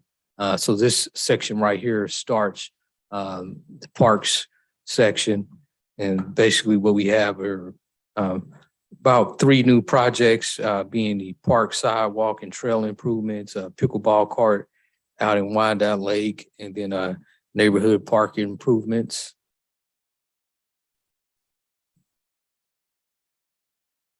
Commissioner Johnson. Just quickly, where's the column for 2023? Is it?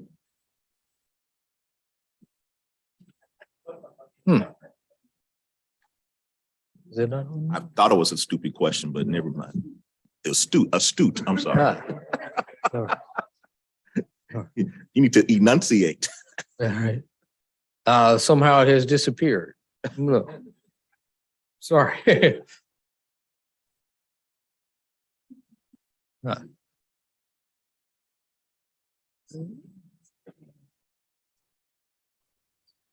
No, no worry. We can send out revised ones that when we unhide the column.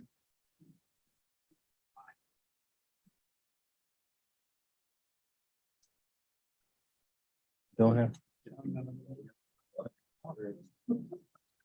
Yes, do we need to move on in the interest of time?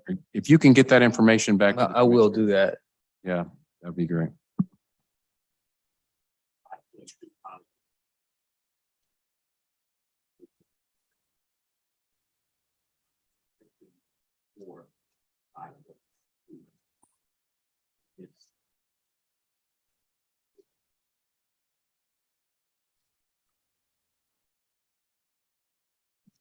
If you could go to page 22 and start there.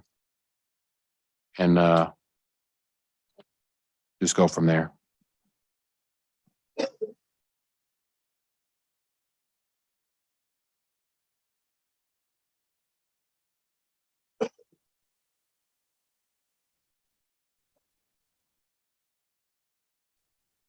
We're having a little trouble with the slides.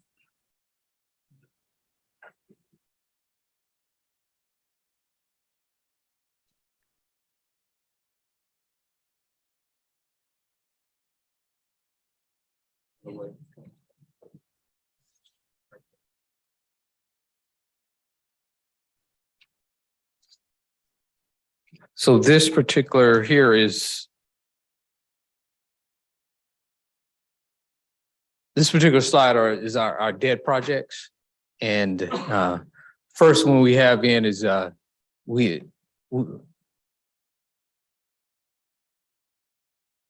first project we have put in was $10 million. That was not in the schedule when we first presented it to you all.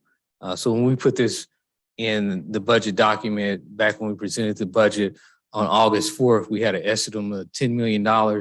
So now that estimate has definitely changed, but that what was in there on August 4th was a different change from when it was presented to you back in May.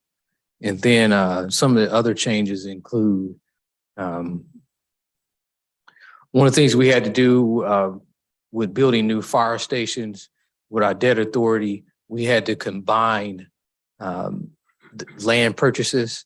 And so you can see up here, all the land purchasing lines are vacant.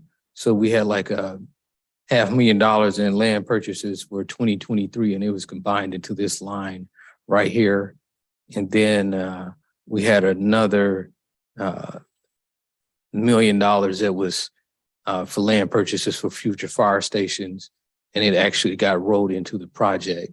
So it was just something we had to do as a technicality. So that was the change there. And then that also was the case here for this fire station, third one. And then we also have the police tow lot, which had a $2 million cost increase. And we were able to find funding from another project that the police department had. And that original project was like $3.7 million for the chiller system at the police headquarters. So we took $2 million from there. It was like a $3.7 million project at first, and we moved $2 million of it to 2024. And then we also have the sewer maintenance facility, where it cost it went up $10.3 million. And we built that cost into across 2 years in 2023 and 2024. And then also down here at the bottom, we have like our radio project that is going across the county. Originally, it was in the county general fund. It spread across 5 years for $3 million. So we found a way to value engineer it, and the cost is going to be $7 million now. And we're going to pay for it up front. And we used funding in the county debt fund. And then also we have funding in our capital projects fund. And then we also have funding in our county general fund still. So that kind of wraps up the debt sewer, the debt for the sewer in the county. Debbie Johnsher, Deputy CFO. So the next two items are just wanted to let you know that there are some items that we are following up. These were have Got a question, Commissioner Davis. Yeah, my apologies. Didn't want to interrupt. This question either could be for you, Reggie Finance, or for Public Works. Has there been any cross-examining between the information that we were given and we paid good money for from Amoresco as far as facilities that were like, they were graded at an F, meaning either we get rid of them, we offload them, or we totally renovate them? Has there been any cross-examining between that and our CMIP? So when we do go through our CMIP process, we do touch on buildings and you know, where they are, functionality and things like that. But we have not touched on like if we were getting rid of any buildings or anything like that within our CMIP. And I know John Kelly, our building and logistics director, is here. I don't know if there's anything he may want to say to that. Yeah, that'd be helpful. Commissioner, are you just referring to what we just saw here with the few slides on the CMIP for the fire stations and the water maintenance facility and the CSI/toll lot? Not, I mean, that, but just kind of the overall CMIP. I just wondered if there was kind of a cross-examining of what we were told, you know, it may not be good to put money towards that. Those will be being built in the out years to come as we still plan on presenting that to you guys as a full commission, the tiering study that will kind of show. And as that study's wrapping up, more what we're going to be able to do with some of our square footage and analyzing, you know, space that we don't need and such. So the things that you saw here today, their water maintenance facility, for example, water pollution plant now is in horrible condition. And that was one that was showing to be replaced. So that is one of the spots. CSI is currently at the police headquarters facility, and it's not adequate for what they do. So that's another reason you see that. So their space will be able to be used in other ways at police headquarters. But in the future years, you will start seeing some of those things that come out of the Amoresco project showing, you know, reduce cost. Sure, yeah. I mean, it would be my recommendation that you all kind of look at it now, just so that we can kind of get things moving. I just want to make sure we're not throwing money at buildings that we're never going to have the funding to be adequate for. And, you know, for us to get that information as soon as possible so that we can be prudent with our dollars. Thank you. Okay. I got a quick question too. I just noticed that the Central Avenue Bridge removal, I know that I think the consensus tonight and even in the infrastructure meeting is that we wanted to preserve Central Avenue Bridge, or at least look at ways we could do that. And I'm seeing that there's $10 million and I see removal. To me, removal means tear down. And I believe that there were some other options there. Mr. Fisher? Yeah, we're hearing you loud and clear. I think the best way to look at this is if the UG can't find enough funding to replace that bridge, it will have to come down, and it will have to come down in a few years. The liability increases each year. So if the UG does find the funds to replace it, then we replace it. But if not, we got to take it down. Well, I think that contradicts some of the information out there that we've gotten. Is Mr. Murray still here? I think there's other options out there. And Mr. Fisher, hopefully, if you're not aware, maybe Mr. Murray could bring you up to speed on just as far as some options that Mr. Murray discovered in his research. Mr. Murray? Yes, Mayor Lavert Murray, Economic Development Advisor. And certainly Mr. Fisher is aware the Benesh study shows that there are several options for the Central Avenue Bridge. And of course, one option increases or gives you a 10-year lifespan for about a $6 million repair. And of course, that would give you time to pursue other federal funding for a complete rebuild. But there are options in that Benesh study, and Mr. Fisher certainly is aware of those. So can you talk about the value? I mean, just some of the things you've talked to me about, just if we're going to tear a bridge down for 10 million, but you can get 10 years out of it for 6. I mean, just kind of your thoughts on that. And of course, as you know, Mayor, we have met with part of our federal delegation or legislative team on this. We know that, for example, Congressman Cleaver and Congresswoman Davids supports saving that bridge. And that's why we looked at that $6 million 10-year option because, you know, Congressman Cleaver has committed to do everything he can to help the UG and the city save that bridge, considering it vital to the CID and to the city of KCK and KCMO.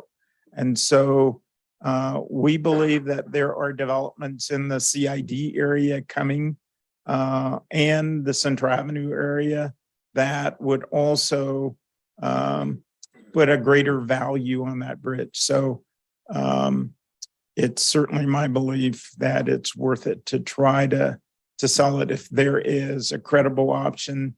And of course, $10 million to tear it down. That's fairly expensive if we can save it for 10 years. Thank you. So just the follow-up items. Next slide. Just want to note these next two slides just are items that have been previously brought up or discussed. So just wanted to let you know that they are not included in this year's budget. However, we are still looking at these items. Sci-Fi was the county initiative for funding infrastructure. That was, we have not included that. Got a quick question. Commissioner Stikes. I'll make it quick. So I do want to see them included in this year's budget. Thank you. With that, and maybe this is a question better for our administrator. Is that a viable option? Can you include the Sci-Fi responsibly in this year's budget?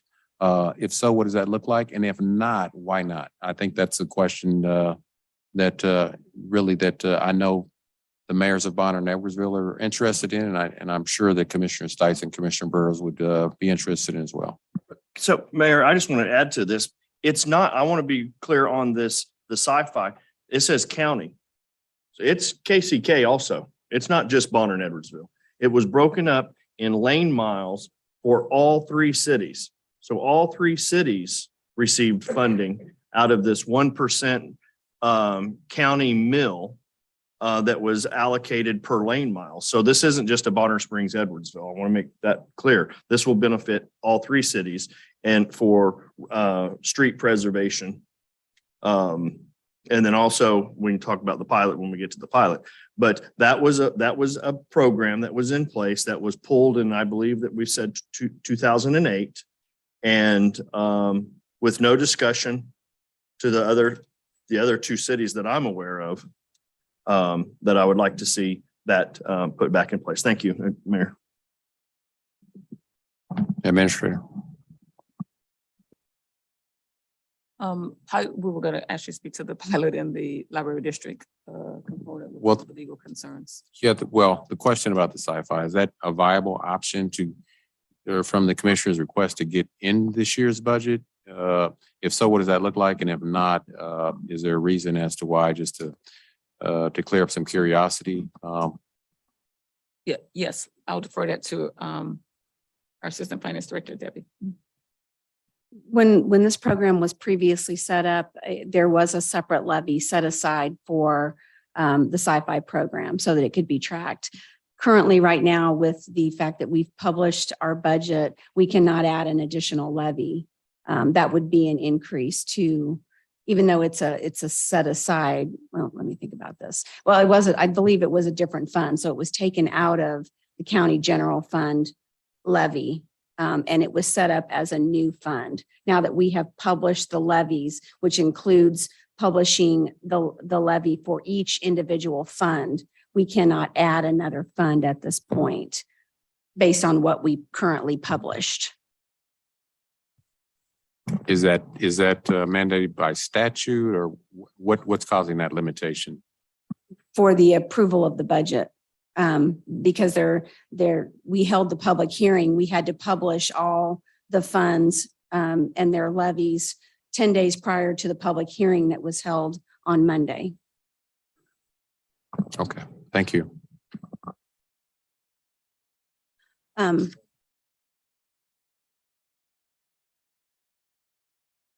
did also want to note that did include not only the three cities, but it also included Lake Quivira also did get a portion of that. Question for Commissioner Burrows. And in reference to Bonner Springs and Edwardsville, was Loring Drive included in that? The payments were issued to the city. So it was the four cities. It was KCK, Bonner Springs, Edwardsville, and Lake Quivira. I know we had a contractual obligation with Bonner Springs to take care of Loring. And last year, if I remember correctly, it is now our responsibility. So I'd want to ensure that we give consideration to ensuring that Loring is included in either probably the KCK portion now that it's back in our wheelhouse. That I just want to make sure that we don't forget that part of our community, even though it's really far out west. Thank you. $1,000 allocated to go towards Loring is the way I'm reading it. I hate to prolong that conversation, but this is for our chief legal counsel. Some of the questions that I know were brought up about the legalities of the Kansas City, Kansas Police Department, the Kansas City, Kansas Fire Department providing services to Loring. Normally, you have those interlocal agreements. I believe the city of Kansas City, Kansas, the city portion of the Kansas City, Kansas Fire Department, but this is a county function. I know the sheriff has jurisdiction. Have we looked and determined the legalities of that as to these city agencies? Just my concern is, especially for our public safety officials, not being invited into that location and it not being in their statutory jurisdictional areas of authority is the big question. Is how does that work from a legal standpoint? And does that provide legal jeopardy, especially our police officers? They may have to take some type of legal action in that area if they're summoned outside of the sheriff's department, and what that exposes them to when they're outside of the geographical lines of the city of Kansas City, Kansas. Okay, Mayor, to make Misty Brown, Chief Counsel, to make sure I understand the question is you're wanting to know about potential legal liability if KCK police officers went into the area of Loring at the right and firemen. Okay. So in the past, we had an agreement with Bonner Springs to provide services to Loring. We had an interlocal agreement that has since dissolved. It's a little bit complicated being a unified government in that we can't really form a contract with ourselves for a mutual aid agreement since we are one entity.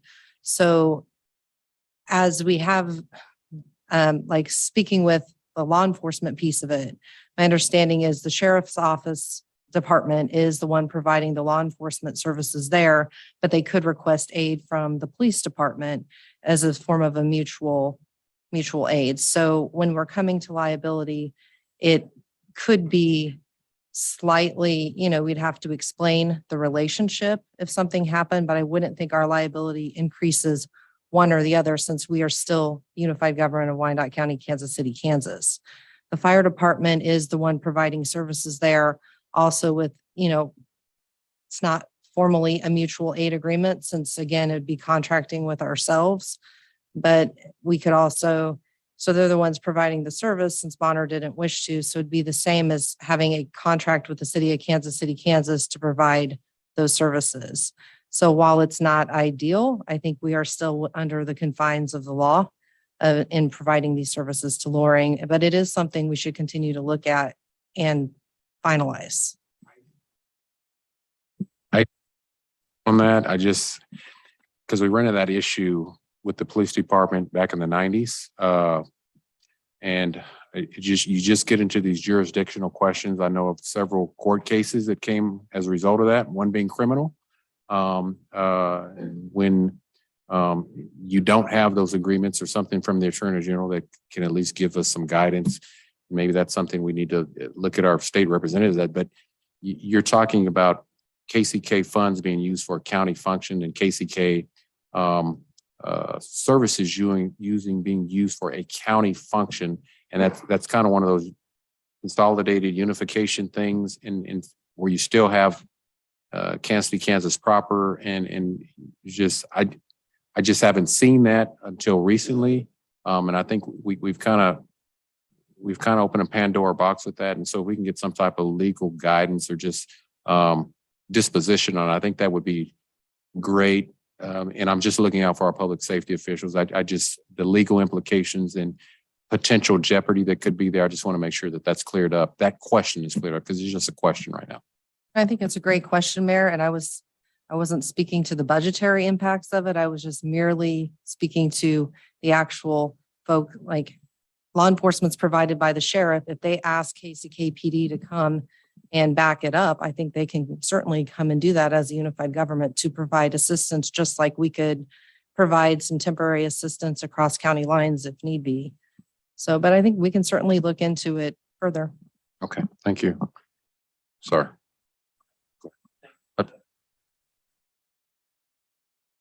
Interim Administrator? Yes, Interim County Administrator Cheryl Harrison Lee, just wanted to touch base quickly on the pilot and the library district that, will be, they require charter ordinance revisions. I know that you have the subcommittee that's looking at that, so this is something we would anticipate providing some support to those subcommittees to look at those in the future. And then I'd like to go to the next slide, please. Future topics. There was discussion at the last meeting about the appraisal process, looking at our debt obligations, as well as a report of all of the economic development projects. That was one of the items that our consultant also recommended that we look at. So just wanted to put those back in front of you and let you know that we will be looking at these items, not as part of this budget, but we will be looking at them to get information to you in a future work session. Mayor, that concludes the report on the budget, and we'd like to move to the Station 15 proposal at this time, please. I have a question. Okay. Commissioner Stites, go ahead. Heights District 7. So I understand that on the sci-fi, well, I'm gonna back up. I'll start with sci-fi. I don't know how much more clear it could have been when we had both mayors from Bonner Springs and from Edwardsville come in and give a presentation to us. And everybody in this room, I'm pretty sure, was there and said their needs, their thoughts, what they would like to see in this budget. I said it multiple times. And for us to act like it never even happened, I mean, I would have liked to have known, well, hey, Commissioner, you're coming up on the deadline. If we want to include this, I wasn't given that opportunity. I think we just once again to Bonner Springs and Edwardsville showed how much we really value them and treat them as a partner in unified government. I think it's disgraceful. And anyway, when we go to the pilot, I know that does take an ordinance change, charter ordinance. What I'm asking is that if we could do an governmental transfer of those dollars at the end of the year until this pilot gets resolved. And that doesn't take a charter ordinance review. So I'm requesting that in this budget that we do an intergovernmental transfer of the pilot dollars that Edwardsville and Bonner Springs pay at the end of the year that goes back to them. That's all. Thank you. Commissioner Davis. Thank you. And I won't be long because I know we have other stuff we need to get to. When are we voting on this budget? Administrator. September 7th is what we've been asking. No. Okay, you want to do it? 15th. September 15th, we're voting. Okay. That's ample time. I think we're not all going to agree on what should go in this budget. And so for us to land this plane, Cheryl, my request is that you try to meet with us maybe individually and just see what can get 6 votes to pass, 7 probably preferable, because we need to land this plane and we need to get some consensus to see where the majority is at. I don't say that to discredit anything else, but I am slightly worried that we're making some dramatic changes to the budget this late in the game. I would also add for next year's budget, if we can consider some new revenue in the transient guest sales tax, that would be amazing. Because a lot of this is money that's going to be taken out. Not a lot of it is going to be money taken in. Thank you, Mayor. Thank you. We're going to move on from this. Thank you for the presentation. Appreciate you all. We're going to ask the Fire Command to come forward and the IFF representation representative to talk about the proposal for the Fairfax Fire Station, which is Station 15. Going back, I know some of the commissioners had gotten together with myself and some staff due to recommendations that we would like to explore options that this commission could consider to hopefully responsibly open this fire station. And so I think we were right at this point, and really the call to action was for both the union and management to come together and present that those recommendations. So you all can take it from here. Thank you.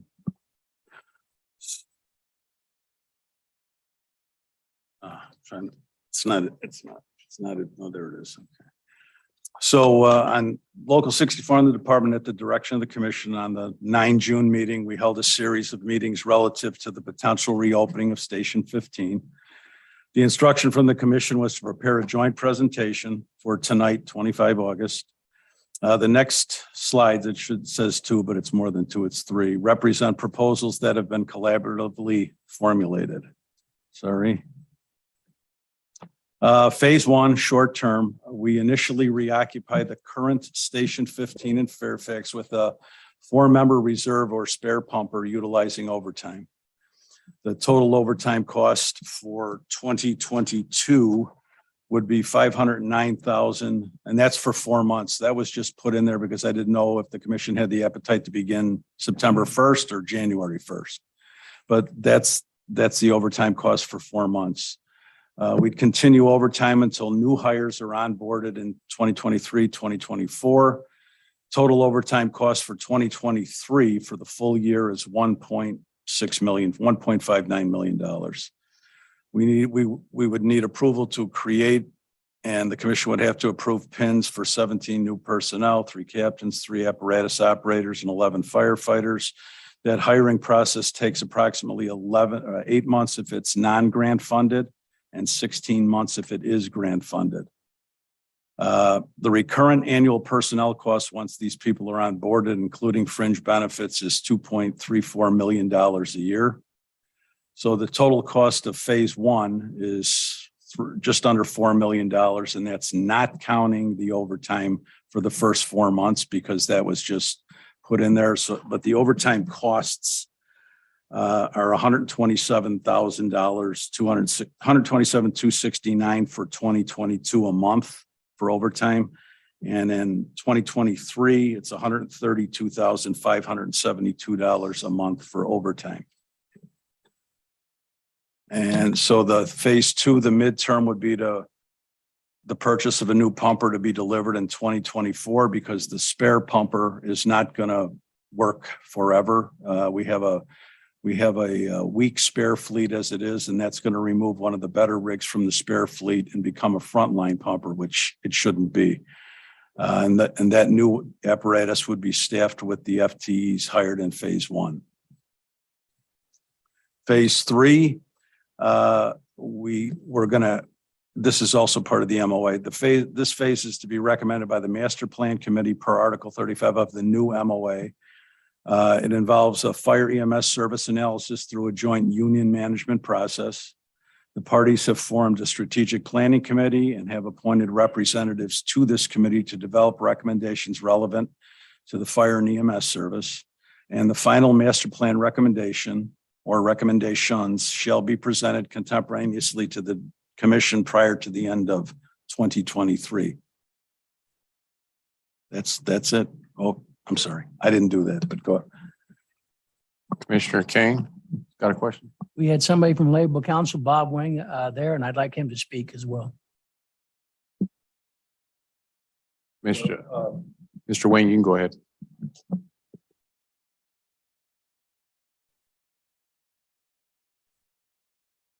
There I go. Be careful what you ask for. Thank you, Mayor. Bob Wing, President Emeritus of the Firefighters Local Union here in Kansas City, but I'm here representing the Central Labor Council tonight. I think as all of you are aware through the history of this, the Labor Council has membership in the Fairfax district and all that business down there. The better part of highest percentage of 10,000 employees per day come into Fairfax. And the highest percentage of those are members of local unions that are members of the Labor Council also. So we have a vested interest in that, and specifically the safety of the employees in Fairfax down there, as well as the firefighters. So we appreciate the fire department and the fire union working with us on this issue. I would, I'm not going to blindside these gentlemen. They've done a good job of preparing the presentation. But in being a retired firefighter and negotiating a majority of the contracts over a long period of years, there are several points that the Labor Council would like to make. One, it is still our position that the measurement of the fire EMS service in Fairfax should be based on the potential down there. And not only the potential of the volatility of that area, but the potential of the problems within the infrastructure. And by that, I mean the street problems and more specifically, the railroads. And ironically, I mean, I'd rather be lucky than good. And this is not a good situation, but it couldn't be illustrated better than what happened this afternoon in Fairfax. We advised this commission over a period of months that the railroads were a problem down there. And this afternoon, I was forwarded a report from the fire department, a run report where there was a multi-vehicle accident at Fairfax and Quindaro. And the station at Fairfax and Quindaro responded with the ambulance and fire truck. Okay. Almost 3 minutes into that call, they reported back to headquarters that they were blocked by a train and couldn't make the alarm. Now, for those of you who can picture that area, they were probably a half to 3/4 of a block from that alarm and couldn't make it. The only way that the station at Quindaro could have made that alarm is go back up to 7th Street and come around. And they called for the pump route headquarters to make the alarm. I hope everything worked out today for those people that were involved in that. But that's another piece of the potential that we're talking about that area has problems with as it pertains to opening that firehouse down there, reactivating that firehouse. That would not have been an issue if 15th was open down there today, and they were in. There are a lot of unknown variables when it comes to fire protection and building your fire department, but you certainly build it off the potential, not off the history. Now, I hope that fire station never runs another fire alarm again if you open it back up. And we all should hope that. But with everything that we've discussed over a long period of time, we think it's time to take another long look at that for the protection of that area and the firefighters. One added issue that I would like to bring up, as the chief spoke to the MOA, and I did call the department and the union both. And I listened to the budget presentation this evening, and I know there are some budget constraints, as there's always been within this government. The MOA that was just negotiated and signed between the fire department and the fire union and executed and approved by this commission allows for the staffing of the apparatus down there with a minimum of 3. Now, I know the fire department and the fire union wants 4, and they have good reason to want that. It's not a want, it's a mandate by the National Fire Protection Safety Standard. Every pumper in this county should be staffed with 4. And it's my hope that master plan and those people on that committee this time get that sold over here, because this fire department is underfunded and it's understaffed. But to get that station open for the good of the workers down there, the property owners, and the firefighters who are responding to those alarms, if money is truly the object that's standing in the way, I would suggest from the Central Labor Council that the commission look at for a short-term staffing that pursuant to the MOA with 3 people. We think a 3-person response, specifically with today's incident, would have been better than no response from Station 15. So I'm just trying to offer you a financial out, if you will, for the short term to allow these gentlemen here to come up with a better plan to get 4-man staffing, not only in Fairfax, but in every firehouse in this city. Mayor, I'd stand for questions. Thank you, Commissioner Kane. Commissioner Kane?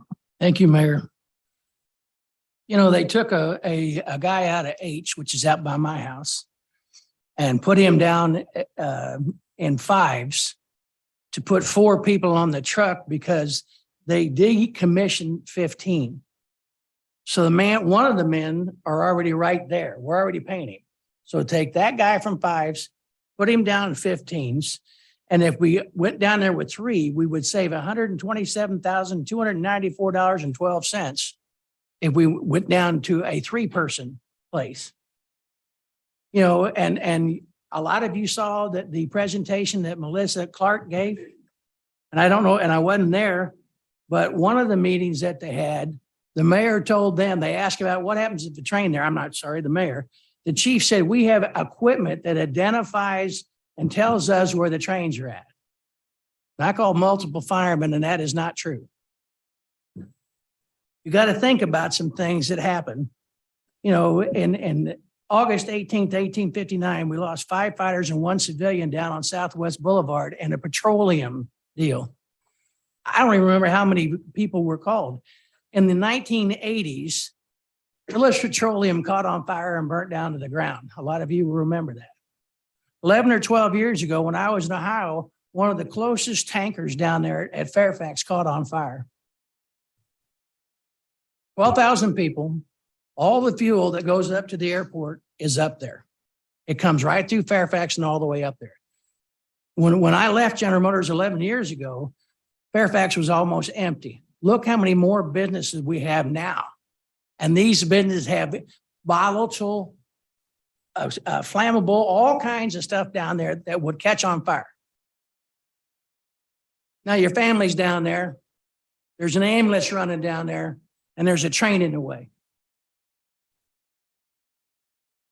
And your family member doesn't make it because they were 7 minutes or 20 minutes.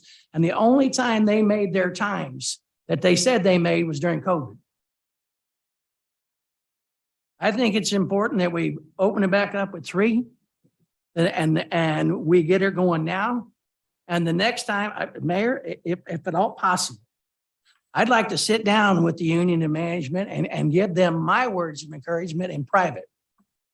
I worked in a joint program for 21 years at General Motors. I never, ever let my management counterpart give a presentation without me doing it with him. You know, you got to think about some things that have happened in this fire department. We buy brand new vehicles, but yet our houses, our firehouses are terrible. And then you have to question how much our budget has went up since 2018. I don't know can I make a motion, Mayor, or no? I don't know how a straw poll or what. We'll get a straw poll. Okay, what I'd like to do is open this with the 3 folks. And then he talks about the fire truck. When I talk to FEMA, they'll give us fire trucks. If they would have asked for fire trucks when they built 12, we'd have got every one of them and we'd have got the manpower to go along with it. And then we went, they didn't apply for the SAFER grant. And then one of them they did, we could have got more people. I called up there and I asked them and they said, yep, you can get them. The former administrator and the fire chief opted not to. If I'd have been a union, I'd have went nuts. Because we need to make sure that our union members, our firefighters are safe, and so are the people that live here and the people that work here. So Mayor, I'd like to make a straw poll motion that we open 15s. They have to come back 6-8 months from now and tell us what their long range plans are. This is a very short range plan. They've got to come back and tell us what they're going to do. And the next time they need to do it together. Mr. Ramirez. Thank you, Mr. Mayor. I second everything Commissioner Kane said, and I agree with just going opening to what it was before. There's no need to have more than what is. we can have the long-term plan. The union and fire administration can work on to create that long-term plan. But I do have a couple questions, and they're for Chief Callahan. How many apparatuses are staffed with for firefighters? All of the trucks are Quints and one of the pumpers. So all of our trucks are staffed with four. All of the trucks are Quints, which is it's not a pumper. There's a difference. So JJ, is that true? So to clarify, JJ Simo, President, firefighters, Local 64. We've got three basic type of apparatus. Aerial ladder trucks, Quints, which are also ladder trucks with water, and pumper companies carrying water and hose. Our ladder and Quint apparatus are staffed with four. Only one of the 15 pumpers is staffed with four. The other 14 are running with a minimum of three, which, as discussed, does not meet or is not compliant with the 1710 standard, but that's the minimum recognized in the MOA, and that's how we operate on a day-to-day basis. Okay. True. The reason I asked the question is because I remember specifically when we had applied for the SAFER grant, one of the reasons we applied was to get those pumpers up to four firefighters, sorry, to equip them with four. Where did the ones that we had applied for the SAFER, where did they go? well, we hired all of the 18 that were authorized by the commission to be hired under the SAFER grant. They are hired, they are in place. But as people come and go, we're still short. We're 14 people short now. So when we're fully staffed, it's a different story than when we're not fully staffed. The 18 people that the commission authorized us to hire under the SAFER grant have been hired and they're on the department. Okay. And I hope that next year, whenever the grant is reopened, that we apply for it and apply for more firefighters so that we can meet that standard. My second question, my second and last question pertains to the 15s. It's a lot of overtime we're going to be paying to operate this station if we were to go to a 4-member reserve pumper using the OT, you said. If you promote positions of captain and driver rather than fill the overtime, would it save significant money? Well, yeah, we want to do that, but we still have to open up pins to promote those people. So yes, we can promote them. We still have to hire people. The 4 firefighter overtime figure I gave you for a year was 1.59. 3 firefighters for a year is 1.317. Okay. Thank you. Everyone know I supported not closing Station 15. I was strongly against it. I'm still strongly against that we did it. And so I support that we reopen it. Fairfax, we received, from the assistants in our commission office sent us an email of over 200 emails in our commission inbox asking us to reopen Station 15. 200 people took time out of their day to tell us to open Station 15. And I know we say a lot here that we need to listen to our community. So let's listen. They have asked, and I support doing so. Thank you. Commissioner Bynum. Thank you, Mayor. In 2020, summer of 2020, we were right in the middle of COVID. We were making the decision to close 15. I asked Mayor Alvey if I could convene a a group of folks to talk about finding ways to keep it open, and most of you were in those meetings. Your numbers are higher now than they were 2 years ago, but that's understandable. They're not terribly out of line with what we saw 2 years ago in terms of these same kinds of ways that we were going to keep the station open. At budget time, right about now, 2 years ago, we couldn't bring the commission to consensus. At that time, we were looking at whether there was another fund that we could borrow from with repayment later. But again, it was a really uncertain time with our budget due to the pandemic. And I have some understanding of why we couldn't bring the commission to a consensus that at that time, financially, it was wise. As you stated, Mr. Wing, we still find ourselves in financial uncertainty, if you will. You know, we're looking at 500,000 for the balance of this year and 1.5 million for 23. So a couple $1 million in overtime to operate for approximately a year and a half. And I, at a very minimum, I support that while we try to find the grants, find the ways to continue trying to pay for the rest of your plan, if that makes any sense. But that takes us, that gets us a Station 15 that's open. If you and Commissioner Kane are in agreement that for now it'll be a 3-member team, then so be it. Before you, and I don't remember what you said a minute ago about that cost savings from 3 off of the 509. Always had 4 to 5 scheduled down. Got it.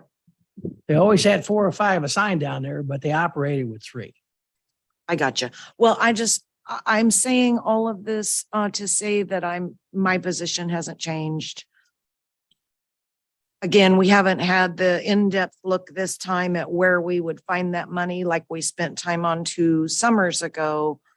But in general, I'm supportive, especially like I said, rest of 22, all of 23, while we work out the rest of the details for all the various ways where we might find dollars that aren't local to help pay for it. So I just want to express my support. Okay, we've got Commissioner Townsend. Well, I want to thank the chief and the union representatives who were involved in looking at this. The promise to Fairfax was that we would continue to look and evaluate. So we had a pretty short time. What I would like is a little bit more information on, I guess the phase 1 is you're talking about right now, what would be done right now. Phase 2 is what, in 2024, there's additional piece of equipment. What would happen? Well, let me ask this question. What would happen with the equipment in phase 1? Where is that coming from? We would use what's termed a spare apparatus. Right now it's a spare apparatus, but it would be put in the station as a frontline apparatus for now, till we could get the new equipment to replace it. Okay, so on phase 1 at the bottom, that 3.9 million plus, that's personnel only. That's not cost of equipment. That's correct. Okay. So phase 2 would bring in the cost of equipment, another 750,000. I almost got happy for a moment. I thought Mr. Wing was saying his group was coming with some money. That was gonna make me joyful, but that's not where he went with that. Well, I know, that's why I'm saying I wasn't joyful as I thought I was gonna be. That's exactly my point. You didn't say that. But I have to say, while I want the fire station open, I am still looking at a 4.4, almost $5 million deficit currently in our budget proposed for 2023. And the significance of that, as I understand our spending now, the general fund, is that police and fire expenses are paid out of that. That's part of what comes out of the general fund. About 56 million we're already spending. That's 34% of the expenses allocated to fire, 36% or approximately $59 million. So when we talk about listening to our constituents, if you heard, saw, were in attendance at Monday night, people were concerned about increasing in taxes. And that reminds me, even though we control as a commission a portion of that equation, mill rate times assessed value. And we control mill rate, whether that comes up or goes down. It reminds me how painfully cautious we have to be with the money that we do have, and cautious about adding more to a burden when we've already got a deficit. That concerns me. And while I want to see Fairfax reopen, I question that now is the time to do that. I don't doubt a thing that Commissioner Kane says in terms of how Fairfax has grown. But I'm concerned about all of District 1, all of Wyandotte County, and services that we're looking at cutting now, or positions we're looking at cutting now, and then we turn around and talk about adding some. That is just, at this point, doesn't seem to make good financial sense. So that's where I would like, since we're going to undertake a review sometime within the next week, the other things that we discussed earlier tonight, the time to review this and ask some more questions. It's unfortunate that I know you all have been here since 4, as we have, that your time to present was so short, but that's what happens in budget season. So I'm sure there's some other things I would like to look at, but this, based on the numbers, grieves me deeply, and it's worth not going into something quick and dirty just tonight for that. So those are my comments. Thank you. Before I go to Commissioner Kane, I'd like to let the public know that's watching and anybody that's waiting on us to wrap this conversation up, but we're going to be a little more distinct. And I know that staff has to optimize our camera systems for the chambers as well. And due to where we need to go with this conversation, so this commission can make an informed decision tonight as far as a straw poll, we will wrap this up no later than 7:15, and hopefully can start our commission meeting no later than 7:30. So with that being said, we'll go to Commissioner Kane, and then you're going to Trent. Okay, Commissioner Chuck Stites. Stites, District 7. So I think I'm in favor of opening up not only now, but 6 hours ago. And I wish we had it open yesterday before the accident that occurred, I think, today. But one thing that I want to make sure that we look into is the efficiencies that throughout the fire department that there's a committee that's set up for government efficiencies. And I think that before we go, I'm put my stuff up because I thought we were wrapping up at 7, but 3 new captains. I'm sure that comes with 3 more new Denali's or Yukons or something with a cost of who knows what. And I want to make sure that we're looking at how maybe we can staff with what we've already got and not hiring more. And so that's my recommendation, that on this efficiencies, that we look at that to see if we can't, because the flyer that I received that we all had earlier in the presentation, the workforce showed that we were already the highest.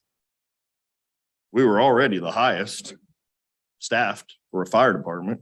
So maybe we need to, there needs to be some shifting throughout personnel to accommodate what we need. Thank you.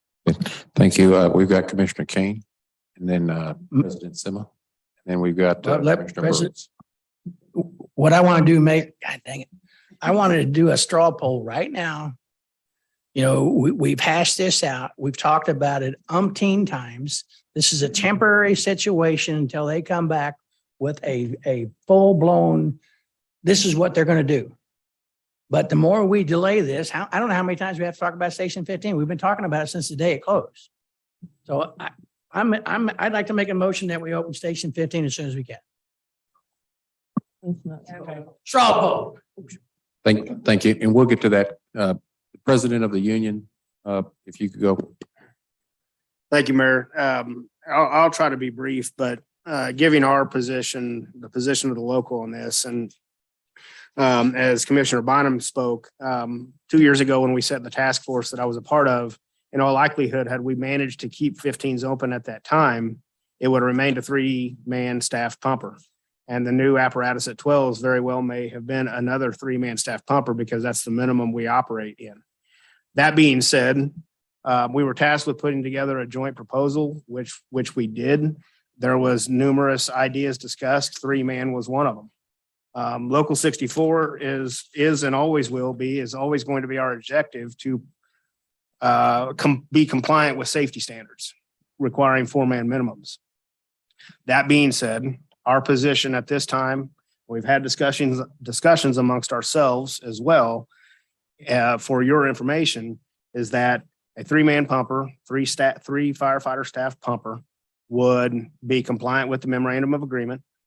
It would restore service to the Fairfax area as it was July 23rd, 2020, when it closed. And Local 64 is agreeable to that method of staffing, at least in the short term. And again, has been discussed, consistent with the memorandum, the committee going to work and developing a master plan for the fire service in Kansas City, Kansas going forward with recommendations towards compliance with 1710. Thank you, Mr. President. Commissioner Burrows. Thank you. I know it's been stated, the gratitude that has been expressed here this evening with the proposals you brought forward. I just want to say, I commend the fire department and the fire staff come together looking at the public safety of not only our community and your firefighters, but those that come into our community to work. And we had talked about what ifs, and we had one of them. And it kept response from occurring in a timely manner. We were fortunate it wasn't bigger than what it was. And I don't know if we've had loss of life. That hasn't been reported yet. But I will state that many of us were very supportive of keeping the fire station open down there. I mean, even to the point that we were still fighting to keep it open when they'd already changed the number on the front of the vehicle, if I remember correctly. So we hadn't even made a formal decision yet, but it was already in motion. But I commend you all for not only protecting our community, but looking after your firefighters. And please know that we respect the sacrifices that our public safety officials are dealing with the station, the conditions they're in, some of the older equipment, and the 3-man manning system that you have in place right now. But I commend you for coming forward and asking to go to a 3-man to protect those areas of our community that are right now underserved. I just, before we do that, so the commission can make an informed decision, I believe, Debbie, are you still here?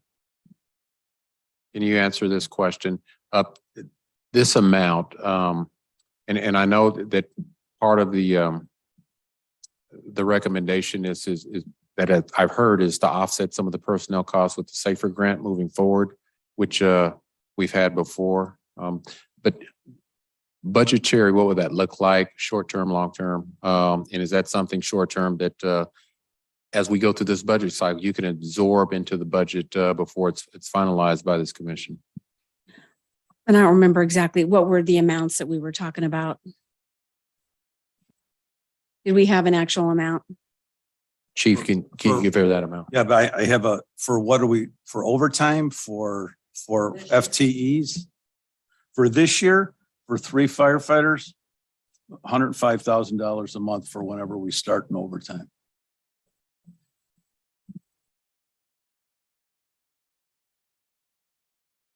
Sorry, what was that? One, Can you say that again? 105,000. that's correct for the balance of this year. That's correct. Oh, go ahead. I will currently add that right now for 2023's budget, we are $4.2 million to the negative where we have more expenses going out than revenues. So whatever we add to it would add to that deficit unless we're looking to like make some cuts someplace or add some revenue somehow. Does look like 105 per month. Yeah, would be about 1.2 million for the next year. But we would be starting that start in, excuse me, 2022. Debbie, that's so the dollars change at the beginning of 2023 because there's a pay increase. So they go up a little bit to 109,750 a month at the beginning of 2023 for 3 firefighters. So as part of the budget process moving forward, if the straw poll tonight is a majority consensus of this commission for the administrator to be given the direction to move forward, if it's agreed upon or not, is that something that you all would put into the budgetary considerations for this commission when they consider this budget? Yes, if it's voted on and that's the directive, then yes, we would build it in. Okay. All right. Thank you. In the interest of time, I'll just wrap up real quick before we do the straw poll. I know that Fairfax Industrial, they have been a strong proponent of reopening the fire station. Went to a meeting that they had. They reiterated that I believe it's over 90% of the unleaded fuel runs through Fairfax in the Kansas City metropolitan area, as well as several other businesses that I'm sure that over the 200 requests that have been sent to some of our commissioners, I'm sure that they're in support as well. So to wrap this up, if we can just with a thumb show those that are interested or approve of opening the fire station.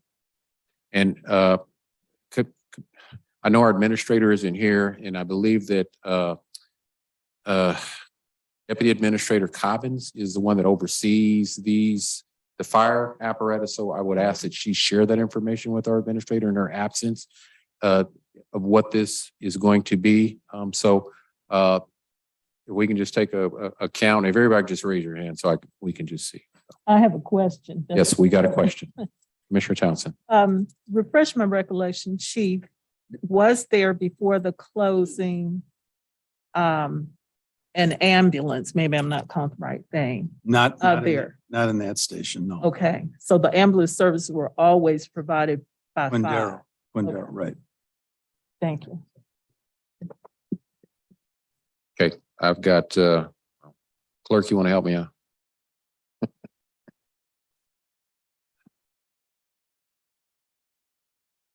It's like we have 5. Okay, we have 5. All our yes, we got a question from Commissioner Markley. This will not be shocking to anyone who's been through a budget with me, but I don't see how we authorize, you're nodding your head, you know what I'm going to say. How do we make this decision without seeing what it looks like in the larger budget? So I guess it's fine to say I'm not opposed to seeing what it looks like, but how do we make a decision of this magnitude without seeing how it's going to impact the budget that we just haggled over where we were going to get money for all these different things? So I guess for what it's worth, like my hand's not up, but it's not down, but we can't make this big of a decision without seeing what the impact is. I don't know. Commissioner Stites and then Commissioner. I don't know how we not make this decision. If one of those folks would have died today, God forbid it been one of your family members, you'd have been authorizing this thing 10 times over. Commissioner Bynum and then Commissioner Johnson.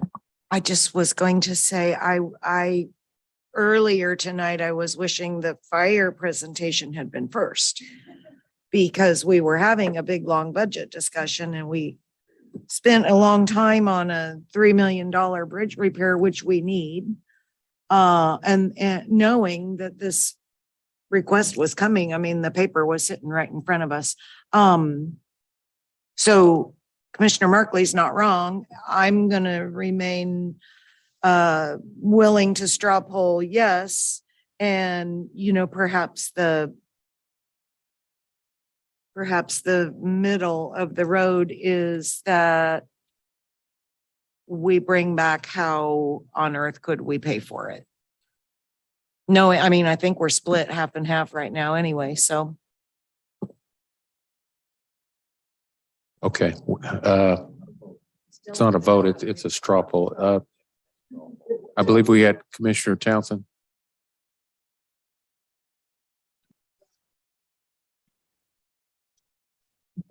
I think Commissioner Markley was getting to the issue. I thought the straw poll was whether to open or not.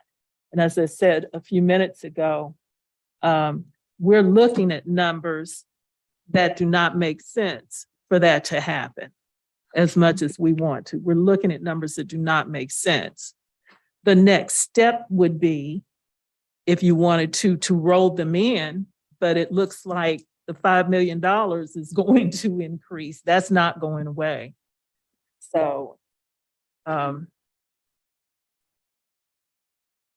if the straw poll is just to open it right now, that needs to be clear, or if the issue is to come back with more numbers, that needs to be clear. That's a Straw poll is to open it right now. They know how to do it. They got their stuff together. We've talked about this 1,000 times.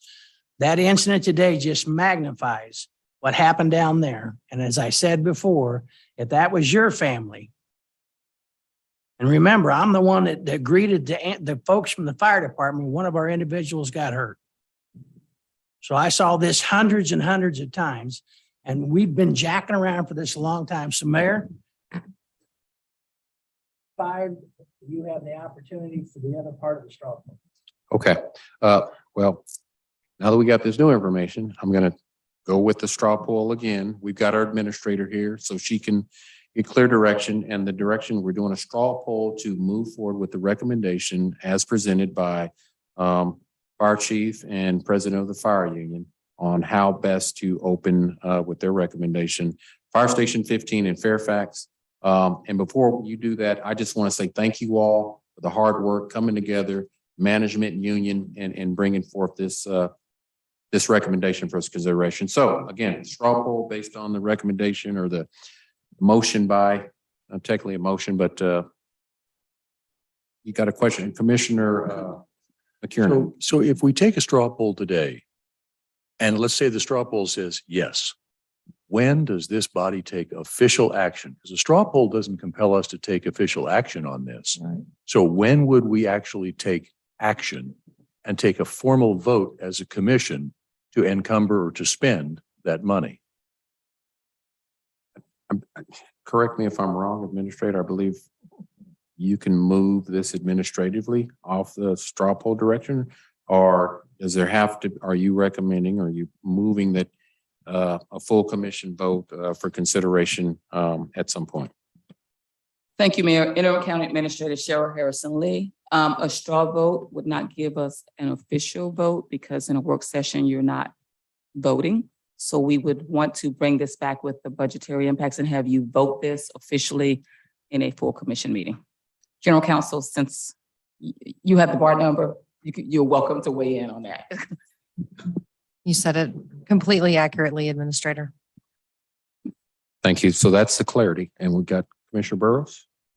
Thank you. If I remember correctly, I had just come onto the commission, but it was never our intent not to fund the fire department, close that fire department down in Fairfax.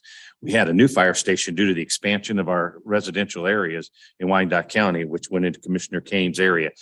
We knew we were going to have to man a station, and somehow or another, through whatever process occurred, that did not happen. The decision was made to close 15. And because of that, we are where we are today. Closing 15 should have never occurred to begin with. We knew we were going to have to hire new firefighters to man that station.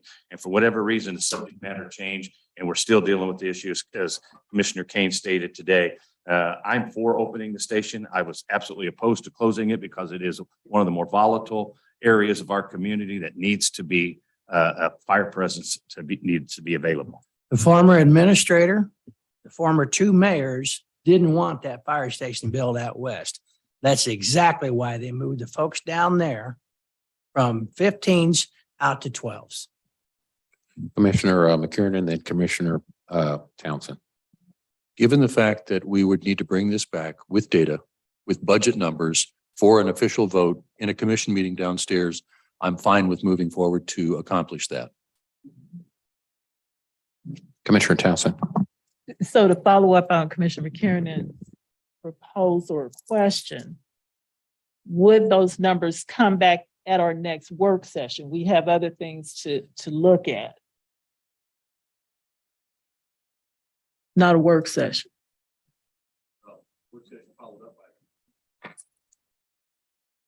Yeah. Well, and let me say, loss of life anywhere is terrible.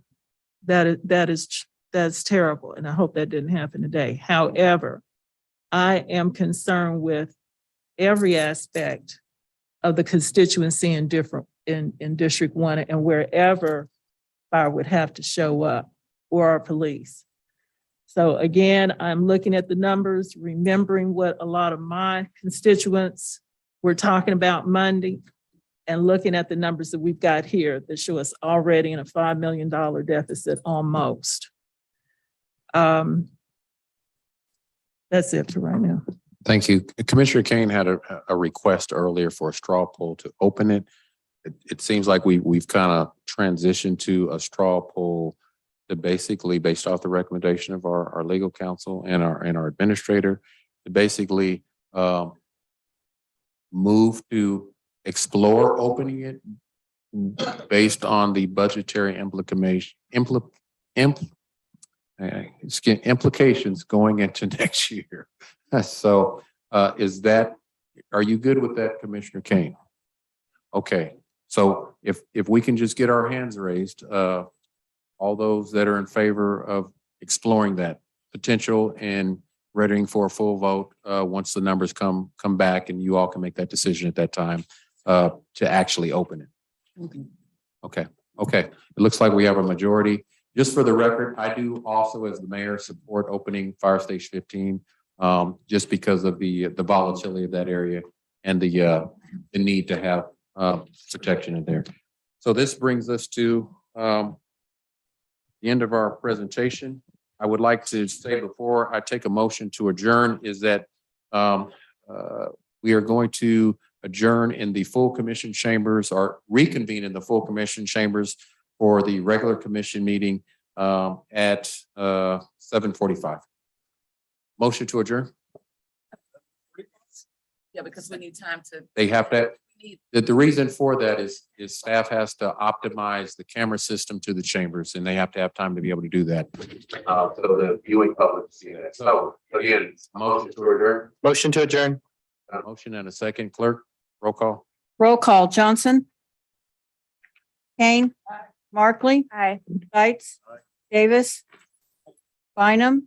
Burrows. Townsend. Kiernan. Aye. Ramirez. The vote is 10-0. The motion carries.